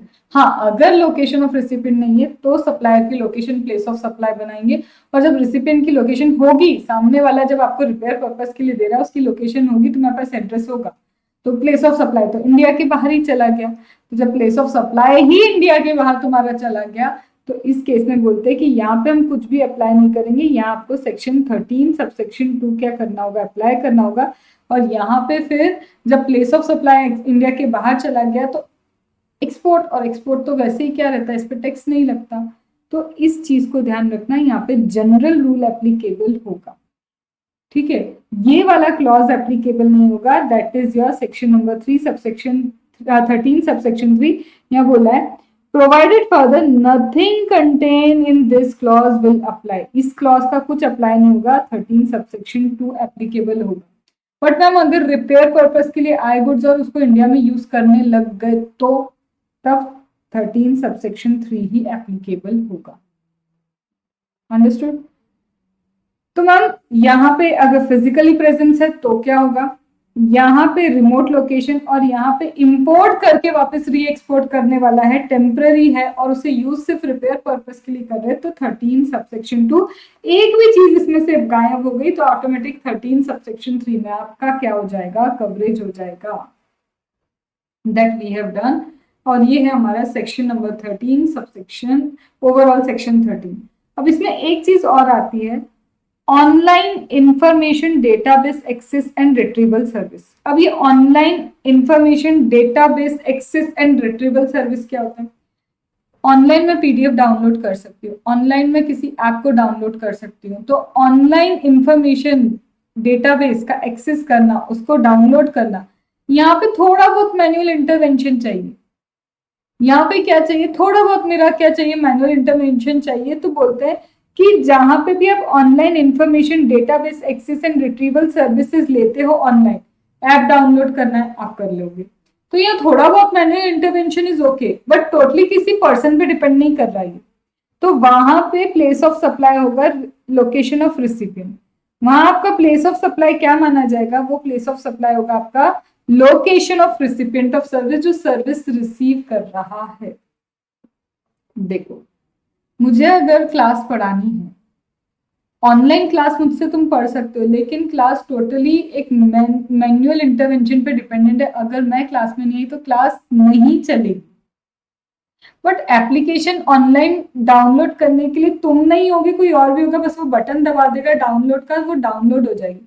तो online information database access and retrieval service का मतलब है वहां फुल्ली आप किसी ह्यूमन पे डिपेंड नहीं कर रहे, थोड़ा बहुत इंटरवेंशन चलेगा बट फुल्ली आप डिपेंड नहीं कर रहे, ऑटोमेटिक चीजें हो जाती है, उसको बोलते हैं online information database access and retrieval service. इसमें बोलते हैं कि अब तुम डाउनलोड कर रहे हो तो तुम ही तो हो रिसिपिएंट, तो बोलते हैं लोकेशन ऑफ रिसिपिएंट जो होगा, लोकेशन ऑफ रिसिपिएंट को ही बना देना प्लेस ऑफ सप्लाई। ठीक है, अब ये जो लोकेशन ऑफ रिसिपिएंट है वो कैसे पता चलेगा, तो बोलते हैं for the purpose of this subsection person receiving the service, किसको बोलेंगे कि पर्सन जिसको सर्विस रिसीव हो रही है तो बोलेंगे it shall be deemed to be located in taxable territory. हम बोल रहे हैं कि ये वो पर्सन होगा, रिसिपिएंट कौन होगा, ये बोल रहे हैं भाई कौन होगा रिसिपिएंट, जिसको मतलब सर्विस मिल रही है वो रिसिपिएंट किसको बनाया है, तो बोलते हैं कि उसको बनाना होगा जो सर्विस रिसीव कर रहा है, और जो सर्विस रिसीव कर रहा है वो कौन होगा, deemed to be located in taxable territory. तो जो भी रिसिपिएंट बनेगा हम मान लेंगे कि वो पर्सन है जो टैक्सेबल टेरिटरी में लोकेटेड है। फिर से बोलती हूँ, online information database access retrieval service में रिसिपिएंट कौन, तो बोलते हैं रिसिपिएंट जो भी बनेगा हम मान लेंगे कि वो रिसिपिएंट टैक्सेबल टेरिटरी में है, अगर कोई भी इनमें से कोई भी दो कंडीशन वो फुलफिल कर ली। अगर इसमें से कोई भी दो कंडीशन फुलफिल कर ली तो वो रिसिपिएंट टैक्सेबल टेरिटरी वाला रिसिपिएंट मान लिया जाएगा। मान लेंगे कि तुम टैक्सेबल टेरिटरी की ही हो। जैसे मुझे कोई एप्लीकेशन चाहिए थी, तो मैं जिसको एप्लीकेशन चाहिए, तो मेरा जो एड्रेस है ना, मेरा address, location of address presented by recipient of service through internet, मैं अपना एड्रेस इंडिया का ही लिख रही हूँ, मतलब टैक्सेबल टेरिटरी का लिख रही हूँ। तो जिसको रेसिपिएंट को कोई एप्लीकेशन चाहिए, कोई सर्विस चाहिए, वो लिख रहा है ना जो एड्रेस, वो टैक्सेबल टेरिटरी का एक कंडीशन। दूसरा, जब मैं पेमेंट करूंगी, मेरा पेमेंट की जो भी डिटेल्स है, मेरा पेमेंट वाला कार्ड वो भी टैक्सेबल टेरिटरी का ही है, तो has been issued in taxable territory. मतलब कोई भी दो चीजें इंडिया का नेक्सेस दे गई, मतलब जो रिसिपिएंट है वो टैक्सेबल टेरिटरी वाला रिसिपिएंट है, और वो वाले रिसिपिएंट को क्या करना होगा, प्लेस ऑफ सप्लाई वहां मान लिया जाएगा। तो लोकेशन ऑफ रिसिपिएंट क्या है, वो है हमारा प्लेस ऑफ सप्लाई। पर रिसिपिएंट इंडिया में डीम्ड कैसे माना जाएगा, भले ही वो बाहर से ले रहा होगा सर्विस, बाहर ही सर्विस ले रहा है, लेकिन अपना एड्रेस इंडिया का लिख रहा है, या फिर उसका कार्ड जो है इंडिया में इशू है, तो भले ही वो बाहर का है लेकिन मान लेंगे भाई तू तो टैक्सेबल टेरिटरी का ही पर्सन है। या फिर उसका बिलिंग एड्रेस इंडिया का है, या इंटरनेट प्रोटोकॉल एड्रेस इंडिया का है डिवाइस पे, या फिर bank of the recipient of the service in which account use for payment, जो भी अकाउंट उसने पेमेंट के लिए यूज किया वो भी इंडिया का है। मतलब या तो पेमेंट बेसिस इंडिया का, या उसका एड्रेस इंडिया का, या उसका आईपी एड्रेस इंडिया का है। तो भले ही पर्सन इंडिया के बाहर बैठा था, अगर दो कंडीशन में फुलफिल हो गई तो मान लेंगे वो पर्सन टैक्सेबल टेरिटरी का पर्सन है। तो that recipient is the taxable territory का रिसिपिएंट। अंडरस्टूड? तो online information database access and retrieval service, बोलते हैं अगर online information database access and retrieval services हैं तो उसका प्लेस ऑफ सप्लाई क्या होगा। उसका प्लेस ऑफ सप्लाई सबसे पहले होगा location of recipient of service. अब ये रिसिपिएंट इंडिया का है, ये कैसे मानेंगे, इंडिया का है मान लिया जाएगा, भले ही बाहर का हो, या तो बिलिंग एड्रेस इंडिया का है, या आईपी एड्रेस इंडिया का है, या पेमेंट का जो कार्ड इशू हुआ है वो इंडिया में हुआ, या फिर डिवाइस का आईपी एड्रेस इंडिया में है, या फिर उसने खुद ने अपना एड्रेस इंडिया में दिया है। कोई भी दो कंडीशन फुलफिल हो गई, online information database access and retrieval service, भले ही बाहर का इंसान वो ऐप डाउनलोड कर रहा था पैसे देके, कोई दो कंडीशन फुलफिल हो गई तो रिसिपिएंट तुम टैक्सेबल टेरिटरी के हो, ये मान लिया जाएगा, और place of supply taxable territory इधर इंडिया हो जाएगा। अंडरस्टूड? इसका online information database access and retrieval service जो ये प्रोविजन है, इजी है। बेसिकली आप देखो, अगर आपको कोई बुक डाउनलोड करनी है तो वो किसी ह्यूमन इंटरवेंशन पे डिपेंडेंट नहीं है सिवाय एक डाउनलोड बटन के, बट अगर क्लास पढ़ना है तो वो ह्यूमन पे डिपेंडेंट है। तो जो एंटायरली ह्यूमन पे डिपेंडेंट है वो online information access database retrieval service नहीं है। जहां पे ह्यूमन इंटरवेंशन मामूली सा चाहिए उसी को OIDAR की सर्विस बोलते हैं, जिसको online information database access and retrieval services बोलते हैं। So this completes my CA inter के रिस्पेक्ट में सारी चीजें। अब सीए फाइनल के लिए कुछ सर्विसेज ना नोटिफाई की। अब यहां से मैं बात कर रही हूँ सीए फाइनल के लिए। सीए फाइनल के लिए 13 सबसेक्शन 3 में कुछ सर्विसेज को नोटिफाई किया। ये बोलते हैं हमने ये सर्विस क्यों नोटिफाई की है, ताकि डबल टैक्सेशन को हम अवॉइड कर पाए। डबल टैक्सेशन कैसा, ये बोलते हैं in order to prevent double taxation और non taxation of supply of service or for uniform application of rule, government has power to notify any service or circumstance in which place of supply shall be place of effective use and enjoyment of service। बोलते कई जगह ऐसा होगा कि आपको लगेगा double taxation हो जाए, तो हम डबल टैक्सेशन को अवॉइड करने के लिए, कई ऐसी सर्विसेज जिसमें डबल टैक्सेशन होने के चांसेस है, तो उनको अवॉइड करने के लिए हमने कुछ सर्विसेज बताई हैं सेक्शन 13 सबसेक्शन 13 में, जिसमें हमने खुद ही बता दिया कि जहां इन सर्विस को आप यूटिलाइज करोगे ना, वही आपका प्लेस ऑफ सप्लाई है। अब इसमें आती है जैसे फार्माक्यूटिकल सेक्टर वाली सर्विस। देखो रिसर्च एंड डेवलपमेंट तो कहीं हो रहा है, बट उस रिसर्च एंड डेवलपमेंट का बेनिफिट जहां लिया जाएगा ना, तो जहां पे भी उस रिसर्च एंड डेवलपमेंट का आप बेनिफिट लोगे, वही उसका क्या होगा, प्लेस ऑफ सप्लाई। तो यहाँ ऐसे ना कुछ नाम दिए, do I need to learn that's, नहीं, सिर्फ एक बार पढ़ लो। डेवलपमेंट सर्विसेज है, या फिर क्या है, जैसे मेडिसिन बनाने के लिए मॉलिक्यूल्स वगैरह का डेवलपमेंट करना पड़ता है। देन केमिकल्स अगर आपको बनाने हैं, नए केमिकल बनाने, तो उसके लिए आप रिसर्च करते हो, ठीक है। Evaluation of biological activity of novel chemical biological entities, मतलब कहीं पे भी आप देखो ना, रिसर्च हो रहा है, अगर कहीं पे भी आप इन्वेस्टिगेशन कर रहे हो, तो रिसर्च एंड इन्वेस्टिगेशन ये अलग अलग उन्होंने ना अपने हिसाब से क्या कुछ असेसमेंट कर रहे हो, किसी चीज को ढूंढ रहे हो, सेफ्टी असेसमेंट देख रहे हो, किसी चीज की इन डेप्थ स्टडी कर रहे हो, तो बोलते कोई भी चीज करो, बस इनको ना, इन नामों को एक बार आपको पढ़ना होगा, टू बी ऑनेस्ट, इनको सिर्फ आपको पढ़ना होगा। तो बोलते इन केसेस में इसको भी पढ़ने की कोई जरूरत नहीं। आईसीआई साइंस की एग्जाम नहीं ले रहा है जो आपसे पूछेगा स्टेबिलिटी स्टडी क्या होता है, तुम्हें सिर्फ ये पढ़ना है कि अगर रिसर्च है, असेसमेंट है, कोई इन्वेस्टिगेशन है, अगर ऐसा कुछ है, तो बोलते हैं कि प्लेस ऑफ सप्लाई पता है क्या होगा, लोकेशन ऑफ रिसिपिएंट। हम बोलते हैं कि प्लेस ऑफ सप्लाई सीधे जहां तुम्हारा रिसिपिएंट है ना, वही इसका प्लेस ऑफ सप्लाई होगा, अगर ये कंडीशन फुलफिल हो। कंडीशन ये है कि supply of service taxable territory से होना चाहिए और कोई कॉन्ट्रैक्ट बेसिस पे ही ये सप्लाई होना चाहिए। तो सप्लाई होना चाहिए टैक्सेबल टेरिटरी से, कॉन्ट्रैक्ट बेसिस का सप्लाई होना चाहिए। तो अगर ये सारी कंडीशंस फुलफिल होती है कि सप्लाई टैक्सेबल टेरिटरी से, प्लस कॉन्ट्रैक्ट बेसिस पे सप्लाई किया है, प्लस जब हम ये सप्लाई कर रहे हैं तो एक्सपोर्ट ऑफ सर्विस की सारी कंडीशन फुलफिल होती है। और एक्सपोर्ट ऑफ सर्विस की कंडीशन क्या थी, सप्लायर इंडिया में होना चाहिए, रेसिपिएंट इंडिया के बाहर होना चाहिए, प्लेस ऑफ सप्लाई इंडिया के बाहर होनी चाहिए, तुमको पेमेंट चाहे इंडियन करेंसी हो फॉरेन करेंसी हो, तुम्हें पेमेंट रिसीव हो जाना चाहिए।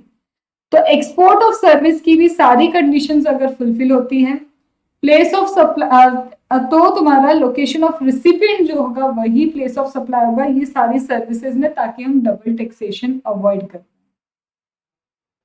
तो यहाँ पे क्या बोला, एक्सपोर्ट ऑफ सर्विस की सारी कंडीशन पूरी होनी चाहिए, टैक्सेबल टेरिटरी से सप्लाई होना चाहिए, तो टैक्सेबल टेरिटरी से सप्लाई, एक्सपोर्ट ऑफ सर्विस की सारी चीजें कंप्लीट होनी चाहिए, और कॉन्ट्रैक्ट होना चाहिए।